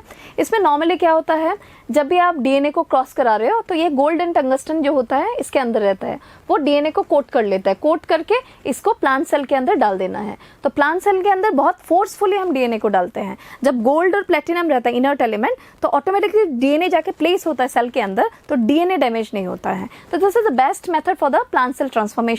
और एक प्लाज्मिड जो हम यूज करते हैं for plant cell transformation is Agrobacterium tumefaciens का TI प्लाज्मिड, जो कि एक डिजार्म पैथोजन है, और ये एक मशीन है। ओके, जिस मशीन में हम डीएनए को गोल्ड प्लेटिनम से कोट करके फिर इसे डालते हैं। फाइन, ये बहुत अच्छा डायग्राम है, इसको एक बार देख लेना। फिर हम नेक्स्ट क्वेश्चन की तरफ मूव करते हैं। क्वेश्चन नंबर 175, इसमें आप देखो, in order to study the genetic basis of the inherited human disease sickle cell anaemia, DNA from an affected person cells must be isolated. तो उसके बाद आप क्या करोगे, डीएनए पहले निकालोगे, उसके बाद आइसोलेट करने के बाद आप क्या करोगे, वो रेस्ट्रिक्शन एंजाइम से उसे कट करना होगा, फिर उसके पीसेस को जेल इलेक्ट्रोफोरेसिस में रन करना होगा, फिर उसके बाद इल्यूशन करना होगा। उसके बाद इल्यूशन करने के बाद जो डीएनए सेगमेंट्स है उसे किस में डाल के क्लोनिंग करना है, वेक्टर में, उसमें ऐड करना पड़ेगा with the help of DNA ligase. फिर उसके बाद एक होस्ट में डालना है, फिर उसको तुम कल्चर प्लेट में कल्चर करके बायोरिएक्टर में कल्चर करोगे। ये स्टेप है। तो इसमें हम लोग नॉर्मली यही मार्क करोगे, क्योंकि फर्स्ट आपने डीएनए निकाला, आइसोलेट करने के बाद तुम उसको रेस्ट्रिक्शन एंजाइम से कट करोगे इनटू स्मॉल पीसेस। उसी चीज को तुम एगरो जेल इलेक्ट्रोफोरेसिस में रन करा के देखोगे रेस्ट्रिक्शन एंजाइम किस तरह से उस पर एक्ट कर पाया या नहीं कर पाया। ओके, उसके लिए तुम देखना 202 में ऊपर लिखा है कि agarose gel electrophoresis check the work of restriction enzyme of vector as well as foreign DNA. Okay, वहाँ पे वो मेंशन है। तो the best step is the first step, that is restriction enzyme, then gel electrophoresis, मतलब इसके बाद ligase वाला करके आरडीएनए, उसके बाद या तो तुम इसको करके भी जेल इलेक्ट्रोफोरेसिस कर सकते हो, फिर आप लाइगेज से उसे ऐड करो वेक्टर के साथ, फिर उसके बाद आप जीन क्लोनिंग के लिए प्रोसेसिंग करो, स्मॉल स्केल में करो, फिर लार्ज स्केल में करो। फिर नेक्स्ट लास्ट वाला स्टेप होगा लार्ज स्केल में, दैट इज बायोरिएक्टर में। बायोरिएक्टर में करने के बाद डाउन स्ट्रीमिंग प्रोसेस करना है, that is separation and purification. तो ये मार्क करना था ए। अब हम क्वेश्चन नंबर 176 देखेंगे। क्वेश्चन नंबर 176 सभी को आता है और बहुत सिंपल भी लगता होगा। Source of the Taq polymerase is Thermus aquaticus, because Thermus aquaticus से एंजाइम जो हमने कलेक्ट किया it can work in high temperature. हमारी बॉडी का जो डीएनए पॉलीमरेज है उसका temperature range is up to 40 degree Celsius. उसमें हम पीसीआर में यूज नहीं कर सकते, बिकॉज पीसीआर में temperature range 94 to 96 degree Celsius तक आ जाता है in the first step of denaturation. Okay, चलो अब नेक्स्ट क्वेश्चन देखेंगे, क्वेश्चन नंबर 177। क्वेश्चन नंबर 177 भी आपको बायोटेक के फर्स्ट चैप्टर से ही पूछा गया है। The recombinant DNA can be transfer into a host cell by treating the cells with calcium ions or electrical pulses to increase cell permeability. आप एक देखना आपके बुक में पे उसमें आपके 199 के एकदम लास्ट में है, नहीं 200 के एकदम लास्ट में होगा, वहाँ पे देखना एक मेथड ऑफ इनोकुलेशन में एक डाइवेलेंट कैटायन के बारे में लिखा हुआ है। तो उसके बेसिस पर अगर तुम देखोगे ये तो कैल्शियम है, क्योंकि कैल्शियम जो होता है वो पोर क्रिएट करता है बैक्टीरियल सेल वॉल में, और हम इलेक्ट्रोपोरेशन स्टेप भी कर सकते हैं। मान लो एक मशीन रहता है जिसमें आप टेस्ट ट्यूब रखो, टेस्ट ट्यूब के अंदर एक बफर सोल्यूशन होगा, फिर आप एक बैक्टीरियल सेल रखो और अपना आरडीएनए रख लो, फाइन, जिसको आपको उस बैक्टीरियल सेल में डालना है, होस्ट सेल में। कंप्यूटर सेल जिसे बोलते हैं, कंप्यूटर सेल वो होता है जिसमें हमें वो आरडीएनए इंट्रोड्यूस करना है, और रिकम्बिनेंट होस्ट उसे बोलते हैं, या तो हेट्रोलोगस होस्ट उसे बोलते हैं जिसमें वो आरडीएनए प्रेजेंट है। तब जब मैं एक टेस्ट ट्यूब में मैंने कंप्यूटर सेल रख दिया, होस्ट सेल, उसमें फिर मैंने आरडीएनए रखा, उसके साथ मैंने थोड़ा सा कैल्शियम दे दिया हल्का सा, और फिर एक मशीन में रखा, तो इलेक्ट्रिकल करंट पास होगा, तब कैल्शियम जाके बैक्टीरियल सेल वॉल में पोर क्रिएट करके उसे इंट्रोड्यूस कर देगा आरडीएनए को, जिससे कि कंप्यूटर सेल एक रिकम्बिनेंट होस्ट बन जाएगा। ओके, कंप्यूटर होस्ट एक रिकम्बिनेंट होस्ट बनेगा, और रिकम्बिनेंट होस्ट का और एक नाम है heterologous host. Heterologous means different source of DNA या different source of gene in one bacteria या वन होस्ट, फाइन। चलो, the recombinant DNA can be transfer into this by growing the host cell in the growth medium, ये तो होगा नहीं, by coating the DNA with carbohydrate possible नहीं है, by injecting protein in the host cells to make them more permeable, ये सब कुछ नहीं होगा, यही बेस्ट आंसर था सी। इसमें मैं एक बात बोलना चाह रही हूँ, अगर मैं इसमें लिखा रहता कि coating the DNA with cholesterol, तब ये करेक्ट होता, बिकॉज कोलेस्ट्रॉल लाइपोफेक्शन में हेल्प करता है। जब भी किसी डीएनए को, डीएनए तो हाइड्रोफिलिक है, लाइपोफोबिक है, जब भी हम डीएनए को कोलेस्ट्रॉल से कोट करेंगे तो वो इजीली एंटर हो जाता है सेल के अंदर। ओके, तो cholesterol is considered to be the most important molecule for the cell transformation, वो यूज करते हैं हम। चलो, अब नेक्स्ट क्वेश्चन देखेंगे, question number 178। Question number 178 page number 149 human disease से उचेरिया बेनक्रॉफ्टी उससे पूछा गया, जो कि एक एक्सपेरिमेंटस है, और उसका दो स्पेसीज वहां पे मेंशन है, Wuchereria bancrofti, Wuchereria malayi. Okay, Which of the following is correct for elephantiasis, a disease caused by Ucheria species? हमारी बुक में 149 NCERT 12 में डायग्राम भी लिखा है, जिसमें हाथी की तरफ पैर हो जाता है ना, एलिफेंट की तरफ स्वेलिंग होता है, बिकॉज हमारा जो लिम्फेटिक सिस्टम है उसके अंदर ये एस्केलमेंथिस पैरासाइट ग्रो करता है, और ये ट्रांसफर होता है with help of A vector, जिसको हम लोग बोलते हैं फीमेल क्यूलेक्स स्पेसीज, जो क्या करता है एक अनहेल्दी पर्सन से हेल्दी पर्सन में एक लार्वी को ट्रांसफर करा देता है, माइक्रोफाइलरी, जो लिम्फेटिक सिस्टम को डैमेज कर देता है। तो इसमें आपको यही मार्क करना था, the lymphatic vessels of the lower limbs are affected, mainly lower limbs affected होता है। और एक चीज याद रखना, ये फूलता क्यों है, ऐसे क्यों स्वेलिंग होता है एलिफेंट की तरह, क्यों उसे एलिफेंटियासिस बोलते हैं? बिकॉज जो लिम्फेटिक सिस्टम है, आप कभी इमेज देख लेना, लिम्फेटिक कैपिलरीज एक तरफ से बंद होता है, तुम अगर ब्लड कैपिलरीज देखोगे वो दोनों सिरे से खुला हुआ है, लेकिन अगर तुम लिम्फेटिक कैपिलरीज देखोगे एक तरफ से ऐसे बंद है, ब्लाइंड, इस तरह से ब्लाइंड है, तो ऑटोमेटिकली अगर पैरासाइट अंदर ग्रो कर रहा है, इस तरफ से वो ब्लॉक कर दे रहा है, इस तरफ से मान लो ब्लॉक कर दिया, इधर से भी ऑलरेडी ब्लॉक है, तो ब्रस्ट हो जाएगा ना, ब्रस्ट होके जो लिम्फेटिक वेसल्स के अंदर जो भी फ्लूइड है, वो एक्युमुलेटेड फ्लूइड, वो बाहर टिश्यू एक्स्ट्रासेलुलर स्पेस में आ जाएगा, और टिश्यू फ्लूइड के ज्यादा हो जाने से एक्स्ट्रासेलुलर स्पेस में स्वेलिंग हो जाता है, उसी से लोअर लिम्स और गॉनर्स पे इफेक्ट पड़ता है, और लोअर लिम्स में डिफॉर्मिटीज आ जाता है। ओके, एक चीज और बता दो, एक्स्ट्रा पॉइंट, एक्रोमेगाली में फेशियल डिफॉर्मिटीज होता है, और उचेरिया बेनक्रॉफ्टी फाइलेरियसिस के केस में लोअर लिम्ब में डिफॉर्मिटीज हो जाता है। अगर तुम्हें पूछेंगे ऐसे common link between this two deformities से लिंक करके, तब एक्रोमेगाली और फाइलेरियसिस होगा। फाइन, हम क्वेश्चन देखते हैं 179।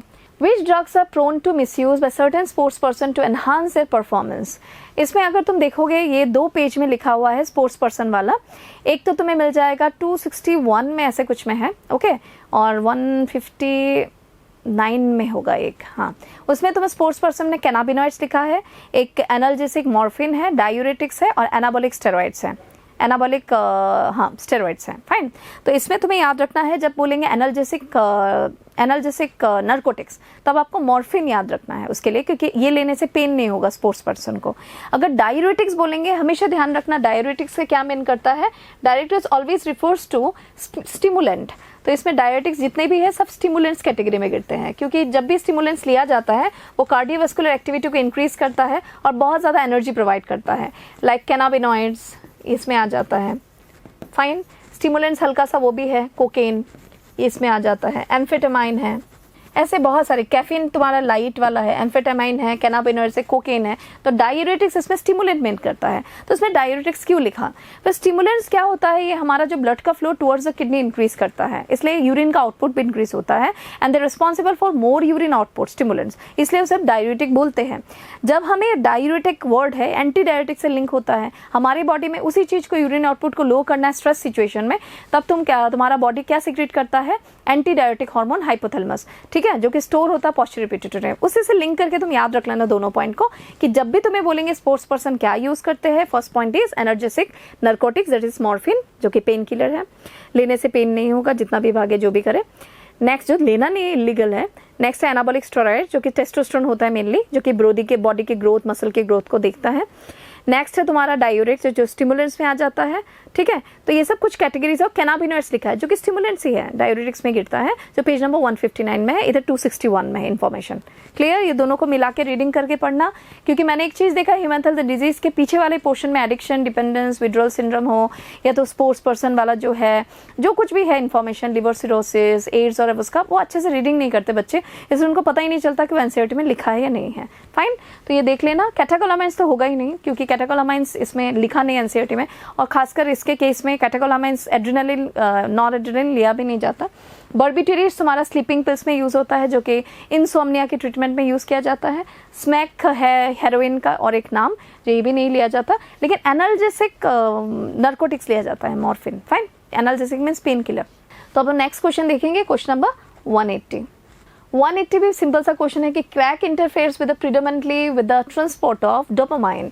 क्रैक क्या है? कोक, जो कि डिराइव होता है एरिथ्रोजैलम कोका प्लांट से, जिसे हम कोकेन एक्सट्रैक्ट करते हैं, जिसका दो प्रॉपर्टी है, वो स्टिमुलेंट भी गिरता है और हेलुसिनोजन भी है, दोनों ही है प्रॉपर्टी। लेकिन एक चीज याद रखना है इसमें, जो खासकर डोपामाइन जो होता है, डोपामाइन एक न्यूरोट्रांसमीटर है जो टायरोसिन से ही बनता है, जो हमारे ब्रेन में उसका फंक्शन बहुत इंपॉर्टेंट है। डोपामाइन हमारे बॉडी को फुर्तीला बनाना, या तो हैप्पी हार्मोन्स के कैटेगरी में गिरता है, बॉडी को फ्रीज होने से रोकता है, ये सब करता है। अगर डोपामाइन सिक्रेशन किसी कारण, ड्रग्स लेने के कारण बंद हो गया, या तो किसी और जेनेटिक कॉज के लिए बंद हो गया, तब पार्किंसंस डिजीज भी हो सकता है। तो इसमें मैंने एक्स्ट्रा कुछ पॉइंट्स बोला, और यहाँ पे बाकी सेरोटोनिन एक हार्मोन है, मेलाटोनिन एक हार्मोन है, गाबा एक न्यूरोट्रांसमीटर है, डोपामाइन भी एक न्यूरोट्रांसमीटर है। फाइन, चलो अब हम नेक्स्ट क्वेश्चन देखते हैं, question number 181। The first clinical gene therapy is given for the treatment of adenosine deaminase deficiency। ये मार्क करना था आपको। इसमें थोड़ा सा मैं बता दूं, आपके पेज नंबर 211 बायोटेक्नोलॉजीज एप्लीकेशन में जो मेंशन है जीन थेरेपी, वो एक डिजीज के लिए है, सीवियर कंबाइंड इम्यूनोडेफिशिएंसी डिजीज, जिसमें इंसान में B cells T cells immature रहते हैं और कभी भी वो मैच्योरेशन नहीं हो सकता, बिकॉज उसके में एक जीन का स्ट्रेच इनएक्टिव है, जो कि एडेनोसाइन डीएमिनेज सिक्रीट करवाता है। ओके, एडेनोसाइन डीएमिनेज बहुत इंपॉर्टेंट है for the functioning of immune system, क्योंकि वो बी सेल्स टी सेल्स के मैच्योरेशन प्रोसीजर में पार्टिसिपेट करता है। तो एक 4 ईयर गर्ल चाइल्ड 1990, उसमें वही प्रॉब्लम था कि उसकी बॉडी में बी सेल्स टी सेल्स तो थे, लेकिन वो इमेच्योर थे, क्योंकि उनमें एडीए डेफिशिएंसी था। तब क्या किया गया, एक हेल्दी पर्सन से B cells T cells collect किया गया, और उसका वो जीन के स्ट्रेच को निकाल के रेट्रोवायरस के through immature B cells T cells, patient के बॉडी का immature B cells T cells, उसको लेके लैब में रेट्रोवायरस के थ्रू इसे इन्फेक्ट करके वो सीडीएनए डाला गया। ठीक है, एक कंप्लीमेंट्री पीस ऑफ डीएनए जो बाद में जाके उस बी सेल्स टी सेल्स में घुस के एक्सप्रेस करके एडेनोसाइन डीएमिनेज एंजाइम बनाएगा। तो उसे क्या किया गया, लैब में पेशेंट का B cells T cells immature लिया गया, लैब में रखा गया। इधर एक हेल्दी पर्सन से बी सेल्स टी सेल्स, खासकर सिबलिंग से कलेक्ट किया जाता है, बी सेल्स टी सेल्स लिया गया, लेके उसका डीएनए निकाला गया एक्टिव वाला, जो कि एडेनोसाइन डीएमिनेज एक्सप्रेस करता है। उस डीएनए स्ट्रेच को रेट्रोवायरस के अंदर डाल के रेट्रोवायरस से immature B cells T cells को इन्फेक्ट कराया गया, जिससे कि बी सेल्स टी सेल्स को तुम लैब में ग्रो करके रख लो, और उस पेशेंट में जिसमें B cells T cell immature है, एडीए डेफिशिएंसी है, उसको बुला के पीरियडिकली इन्फ्यूज करना है, कभी 6 महीने में, कभी 1 साल में, वो एग्जैक्टली तो मुझे पता नहीं, वो टेन्योर वो डॉक्टर डिसाइड करेंगे, वो उनको डाल के देना है, जिसे हम बोन मैरो ट्रांसप्लांटेशन बोलेंगे। ओके, तो कुछ देर बाद देते रहना है, क्योंकि वो एम्ब्रायनिक स्टेज में नहीं किया गया, वो चाइल्ड में किया गया, जन्म होने के बाद। ओके, किसी किसी केस में क्या करते हैं, बोन मैरो ट्रांसप्लांटेशन नहीं करते, तब एंजाइम रिप्लेसमेंट थेरेपी करते हैं, जिसमें डीएनए को लैब में ही एक्सप्रेस करा के एंजाइम निकाल के उस एंजाइम को हमें बाहर से एंजाइम बना के बॉडी में इंजेक्ट करना है, वो करना है। और ये वाला जो स्टेप है जो 4 ईयर गर्ल चाइल्ड में किया गया, उसमें बी सेल्स को इंजीनियर्ड बनाया गया by putting a piece of active DNA for the secretion of adenosine deaminase, जो कि बॉडी के अंदर जाके एक्टिवली काम कर पाएगा। फाइन, वो ध्यान रखना, दोनों ही कर सकते हैं, लेकिन एंजाइम रिप्लेसमेंट थेरेपी जो होता है ये 4 ईयर गर्ल चाइल्ड में नहीं किया गया, वो किया गया था बोन मैरो ट्रांसप्लांटेशन का, क्योंकि उन्होंने इंजीनियर्ड लिम्फोसाइट लैब में बना के रखा और बीच बीच में उस बच्चे के अंदर इन्फ्यूज किया after a period of time. Fine, चलो तो 182 देखते हैं अभी नेक्स्ट क्वेश्चन नंबर 182 आपको पूछा गया पेज नंबर 195 से कि कैसे रेस्ट्रिक्शन एंजाइम एंडोन्यूक्लियस का और एक एंजाइम का डिस्कवरी हुआ 1963। इसमें थोड़ा सा डाउट आता है बच्चे को, थोड़ा मैं एक्सप्लेन कर दूं। इसमें एक बैक्टीरिया मान लो ये है और इसके ऊपर बैठा हुआ ये बैक्टीरिया, ये बैक्टीरियोफाज है वायरस जो अपना जेनेटिक मटेरियल डाल रहा है, और ये मेन क्रोमोसोम है किसका, बैक्टीरिया का। फाइन, अब ये है हमारा restriction enzyme, restriction endonuclease. Restriction endonuclease क्या करता है, नॉर्मली बैक्टीरियल क्रोमोसोम के डीएनए को भी क्लीव कर सकता है और इस वायरल डीएनए को भी क्लीव कर सकता है। तो जब उन्होंने देखा कि इकोलाई जो है उसमें बैक्टीरियोफेज घुसने के बाद भी ये डैमेज नहीं कर पा रहा है इकोलाई को, तो समथिंग इज देयर इनसाइड। तो ऐसे कौन सा एंजाइम उन्होंने उस टाइम में 1963 में डिस्कवर किया था, उसके बारे में ये क्वेश्चन है। इसमें हुआ क्या था, जो रेस्ट्रिक्शन एंडोन्यूक्लियस है वो बैक्टीरियल क्रोमोसोम को अटैक ना करे, उसके लिए एक एंजाइम बैक्टीरिया ने सिक्रीट किया था जिसका नाम है मिथाइलेज। मिथाइलेज क्या करता है, it will add a methyl group. Methyl group यहाँ पे ऐड करता है मेन क्रोमोसोम में, उसका जो डीएनए बैक्टीरियल डीएनए उसमें मिथाइल ग्रुप ऐड कर देता है। और रेस्ट्रिक्शन एंडोन्यूक्लियस का तब टारगेट क्या हो जाता है, वायरल डीएनए। वो वायरल डीएनए को क्या करेगा, छोटे छोटे टुकड़े में क्लीव कर देता है जिससे कि एक्सप्रेस ना हो पाए। फाइन, तो अपने आप को उसने बचा लिया। तो बैक्टीरिया के क्रोमोसोम को उसने कैसे बचाया था, ये क्वेश्चन पूछा है। फिर से एक बार पढ़ो, a bacterial cell protects its own DNA from restriction enzyme by adding the methyl group with the help of methylase. Okay, और रेस्ट्रिक्शन एंडोन्यूक्लियस का तब टारगेट क्या हो गया, वायरल डीएनए। उसने वायरल डीएनए को क्लीव कर दिया, उसके एक्सप्रेशन को रोक लिया, ऑटोमेटिकली बैक्टीरिया क्या हुआ, बच गया और उसमें वो वायरल जीन रेप्लिकेट ही नहीं कर पाया। तो इसलिए इसमें आपको मार्क करना था adding methyl groups to adenines and cytosines so that जो रेस्ट्रिक्शन एंडोन्यूक्लियस है इस तरफ रुक ही ना पकड़े, उसे क्लीव ही ना करे, उसको डैमेज ही ना करे। फाइन, तो इकोलाई में 2 एंजाइम सिक्रीट हुआ था, एक तो methylase which will add the methyl group to the bacterial DNA, another one is your viral DNA जिसको क्लीव कर दिया था रेस्ट्रिक्शन एंडोन्यूक्लियस का। हमारी बॉडी का रेस्ट्रिक्शन एंडोन्यूक्लियस क्या है, मैंने बताया था फर्स्ट क्वेश्चन में, डाइसर। ऐसे ही इनका है रेस्ट्रिक्शन एंडोन्यूक्लियस। ये सब हमारी बॉडी में रहता है और हमें बहुत सारे अननोइंगली ऐसे कुछ जीन्स होते हैं जो हमें खराब कर सकते हैं, हमारे सेल को डैमेज करते हैं, हमारे एक्सप्रेशन को, उस चीज़ से हमें बचा सकते हैं। फाइन, चलो ये सब बहुत हाई फाई टॉपिक है जो तुम मेडिकल कॉलेज में पढ़ोगे बाद में। चलो अब देखेंगे क्वेश्चन नंबर 183 में ऐसा एक्सप्लेनेशन तो कुछ नहीं है, इसमें आपको एनवायरमेंटल इश्यूज के चैप्टर में जाके देखना है। With only 0.1% of impurities in domestic sewage becomes unfit for human use, ये याद रखना है 0.1।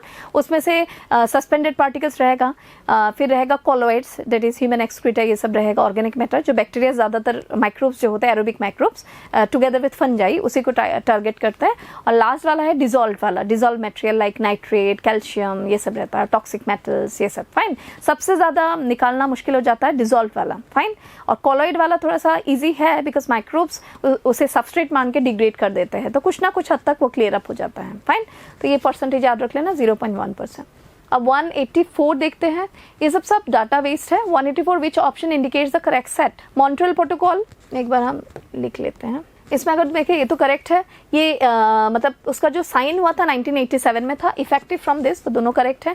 Use of CNG in Delhi by the end of 2000, ये करेक्ट है।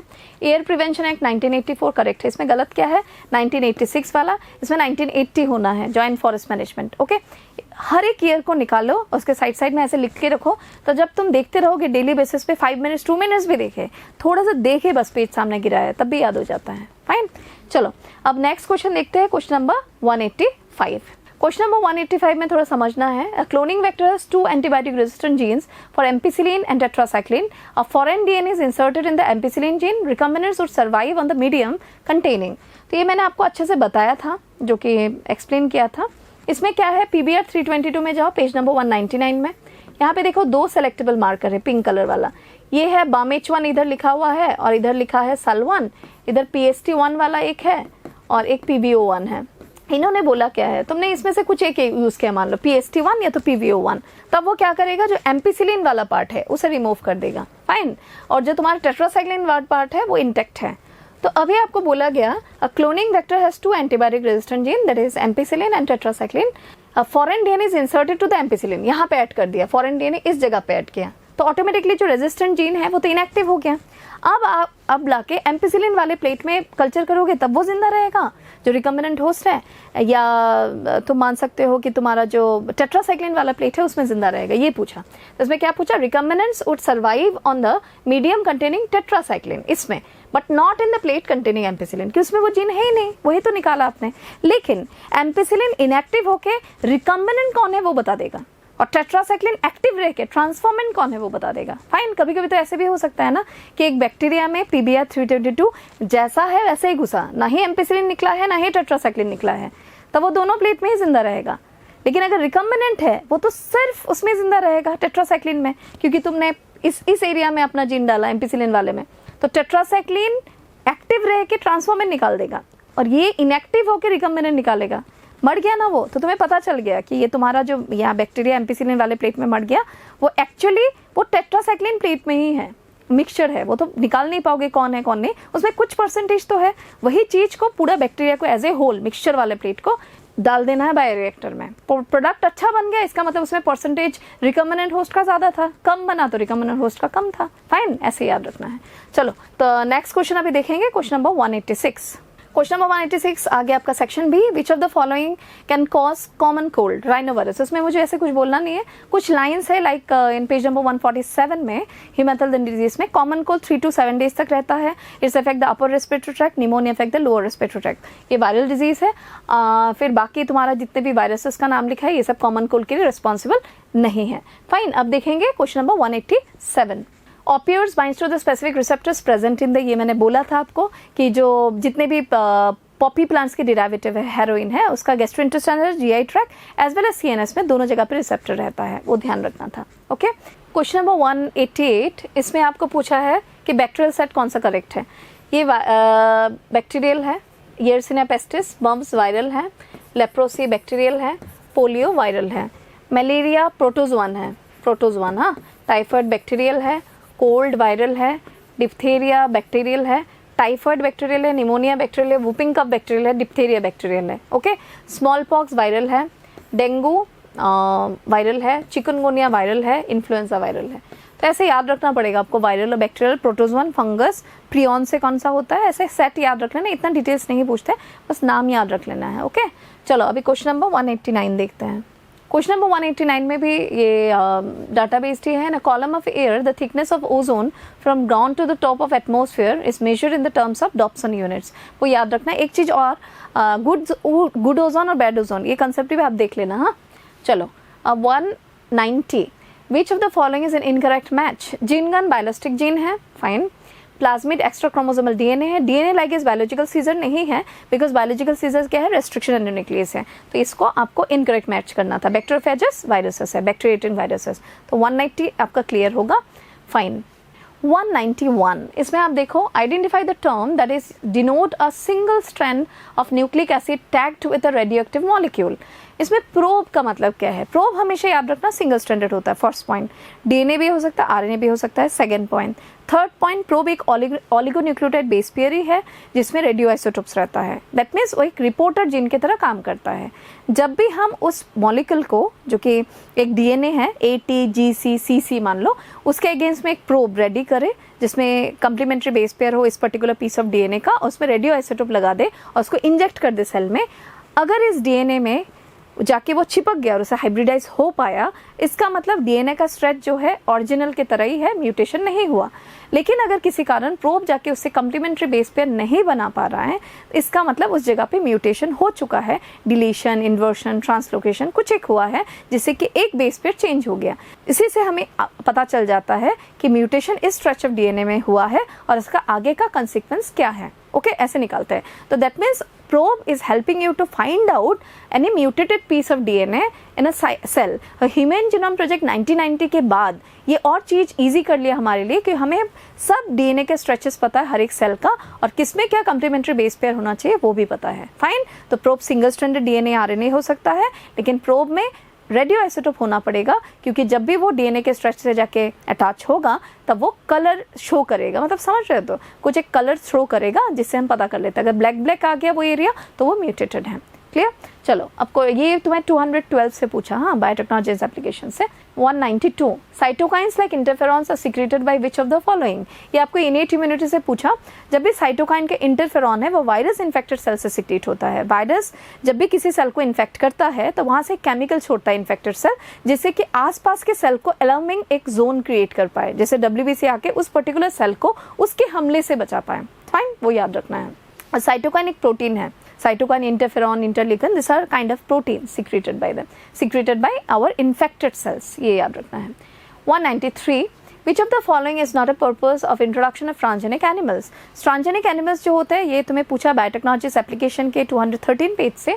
इसमें तुम्हें याद रखना है, तुम देखो रेगुलेशन ऑफ जीन स्टडी कर सकते हो। जीन उसमें डालो, किस तरह से वो जीन काम कर रहा है, कौन सा हार्मोन सीक्रेट कर रहा है, किस तरह से वो एक्ट कर रहा है। नॉर्मल फिजियोलॉजी तुम स्टडी कर सकते हो। स्टडी ऑफ डिजीज तुम वो कर सकते हो। बी थोड़ा सा इधर आ गया, ध्यान रखना। हाँ, तो स्टडी ऑफ डिजीज हम स्टडी कर सकते हैं। सपोज उसको एल्जाइमर डिजीज है, rheumatoid arthritis, cystic fibrosis, cancer, ये 4 लिखा हुआ है जो कि मॉडल एनिमल्स में स्टडी कर चुके हैं, वो कर सकते हैं।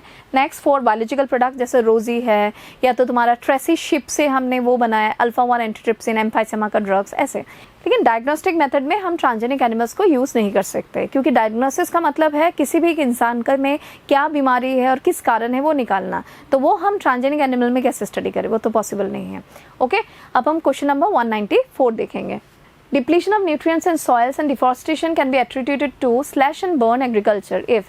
ये तुम्हें पता है slash and burn क्या होता है? जूम कल्टिवेशन, जो कि नॉर्मली नॉर्थ ईस्ट में बहुत कॉमन है, जहाँ पे लोग कहीं पे कल्टिवेट करते फिर जगह को जला देते हैं, उससे मिनरल एग्जॉशन होता है और दोबारा मतलब तुम्हें वो न्यूट्रिएंट रिच सॉइल नहीं मिलेगा और तुम कल्टिवेशन नहीं कर पाओगे। तो इसमें ये आंसर मार्क करना था, sufficient time is not allowed to land to recover, तो उसमें बहुत टाइम लग जाता है और बहुत दिन तक तुम उसको गिरा के रख लोगे तो तुम्हारा लैंड कम पड़ जाएगा। समझ गए? उस तरह से ये एक डिमेरिट है इसका।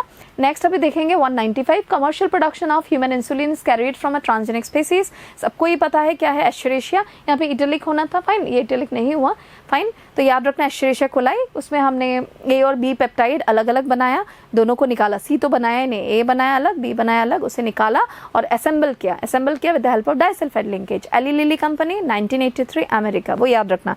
और यही सबसे चैलेंजिंग टास्क था रिकम्बिनेंट इंसुलिन का, क्योंकि उसे असेंबल करना था निकालने के बाद, वो ध्यान रखोगे। Question number 196 which of the following indicates the nature of BT toxin intracellular crystalline protein. Because ये जीन जो है क्राइजीन, वो जब भी एक्सप्रेस करता है तो एक प्रोटॉक्सिन बनाता है। वही प्रोटॉक्सिन जब अल्कलाइन गट में गिरता है जाके वो एक्टिव टॉक्सिन बन के गट में पोर क्रिएट करता है। पोर क्रिएट करके धीरे धीरे पहले अटैच होगा, फिर पोर क्रिएट करेगा, फिर स्वेलिंग होगा, फिर लाइसिस होगा, फिर डेथ होगा। वो स्टेप्स याद रखना है। ओके, तो इंट्रासेलुलर नेचर क्रिस्टलाइन प्रोटीन है। Next 197 is caused by especially in children due to infection with the Haemophilus influenza। ये निमोनिया, मतलब निमोनिया जो होता है Haemophilus influenza या स्ट्रेप्टोकोकस निमोनी चिल्ड्रन में ही ज़्यादा होता है। Viral pneumonia is more common in adult, जो कि एनसीईआरटी में मेंशन नहीं है। जब भी ये क्वेश्चन पूछेंगे कंफ्यूज मत हो जाना। हाँ, चिल्ड्रन पूछा, एडल्ट पूछा, क्योंकि हमारी बुक में ऐसे कुछ मेंशन नहीं किया, तो आप निमोनिया मार्क करके आना है आपको, हेमोफिलस इन्फ्लुएंजा या तो स्ट्रेप्टोकोकस निमोनी। नेक्स्ट क्वेश्चन आप देखेंगे 198 which of the following types of immunity is the result of secretion of antibodies by B lymphocytes. ये सब थोड़ा सा डाटाबेस, मतलब ऑलरेडी मैं एक्सप्लेन बहुत कुछ कर चुकी हूँ, इसलिए मैं इसमें आंसर डायरेक्ट बोल रही हूँ। ह्यूमोरल इम्यूनिटी, ह्यूमोरल और सेल मीडिएटेड में हल्का सा डिफरेंस तुम्हें याद रखना है। ये एक्वायर्ड इम्यूनिटी का टाइप्स है। सेल मीडिएटेड जिसमें सेल डायरेक्टली हमला करता है एंटीजन में, और ह्यूमोरल मतलब एंटीबॉडी के थ्रू हमला करना। नॉर्मली जब भी हमारा टी हेल्पर है, टी साइटोटॉक्सिक है, टी सप्रेसर है, नेचुरल किलर सेल है, वो डायरेक्ट टारगेट करते हैं एंटीजेंस को घुसने के बाद। मैक्रोफेज जब दिखाता है सबको कि मैक्रोफेज ये एंटीजन प्रेजेंटेशन स्टेप करता है। बी लिम्फोसाइट का खबड़ी कौन है, जाके बताता कौन है बी लिम्फोसाइट को? टी हेल्पर बताता है। जो एड्स वायरस उसी को पहले टारगेट करते हैं, बताया था ना। तो टी हेल्पर जाके बी लिम्फोसाइट को बताएगा। वो 1 मिनट में एक B cell 2000 molecules of plasma cells बनाते हैं, और 2000 molecules of plasma cells 2000 antibodies बनाते हैं, जो जाके हमारे सिस्टम को न्यूट्रलाइज करने में हेल्प करते हैं। तो इसमें आपको ह्यूमोरल इम्यूनिटी मार्क करना था। ह्यूमोरल इम्यूनिटी का और एक नाम है एंटीबॉडी मेडिएटेड इम्यून सिस्टम, वो याद रखना। ओके, चलो नेक्स्ट है 199 एज्मा में occur due to inflammation of trachea. तुम सोच सकते हो inflammation of bronchi and bronchioles है, ट्रैकिया नहीं होगा। Accumulation of fluid in the lungs for pneumonia होता है। Bacterial infection of the lungs, ये भी निमोनिया से लिंक कर रहा है। ये मार्क करना था, allergic reaction of the mast cells in the lungs. अगर ये है, ये भी एस्मा के लिए है। अगर यहाँ पे मैंने ब्रोंकाई ब्रोंकियस लिखा होता तो कन्फ्यूजन क्रिएट होता, मैंने ट्रैकिया लिखा इसलिए कन्फ्यूजन क्रिएट हो ही नहीं रहा है, इसमें एलर्जिक रिएक्शन वाला ही आपको मार्क करना था। क्लियर। अब लास्ट हम देखेंगे 200। ये प्लांट देख के समझ ही रहे होगे, see the following diagram, the flowering branch of plant. ये दतूरा है। In the field drug obtain from this hallucinogen. Hallucinogen एक साइकिडेलिक ड्रग है जो datura, Atropa belladonna, LSD that is lysergic acid diethyl amide, हल्का सा एलोजिनेटिक इफेक्ट कैनाबिनोइड्स के भी रहता है, कोकेन का भी रहता है, but the best examples are datura, Atropa belladonna and LSD। वो याद रखना है। डिप्रेशन का बेस्ट एग्जांपल है हेरोइन। ओके, डिप्रेशन में बार्बिटूरेट्स भी आता है जिसे सीडेटिव्स बोलते हैं। बार्बिटूरेट डिराइवेटिव्स का कुछ example chemistry and everyday life में है, वो देख लेना, सेकोनल, वेरोनल या सम सॉर्ट ऑफ वैलियम, ये सब यूज़ किया गया है। बेंजोडाइजेपिन, वो सब वैलियम है उसका एग्जांपल। स्टिमुलेंट में तुम्हारा है बहुत कुछ है, कैनाबिनोइड्स है, कोकेन है, कैफीन है, फिर स्टिमुलेंट्स में तुम्हारा की जगह एम्फेटामाइन, ये सब। पेन किलर में आ जा रहा है मॉर्फिन। फाइन, तो आज का हमने पेपर PT7 डिस्कस कर लिया। अब नेक्स्ट से हम स्टार्ट करेंगे फुल टेस्ट का। Okay, thank you very much.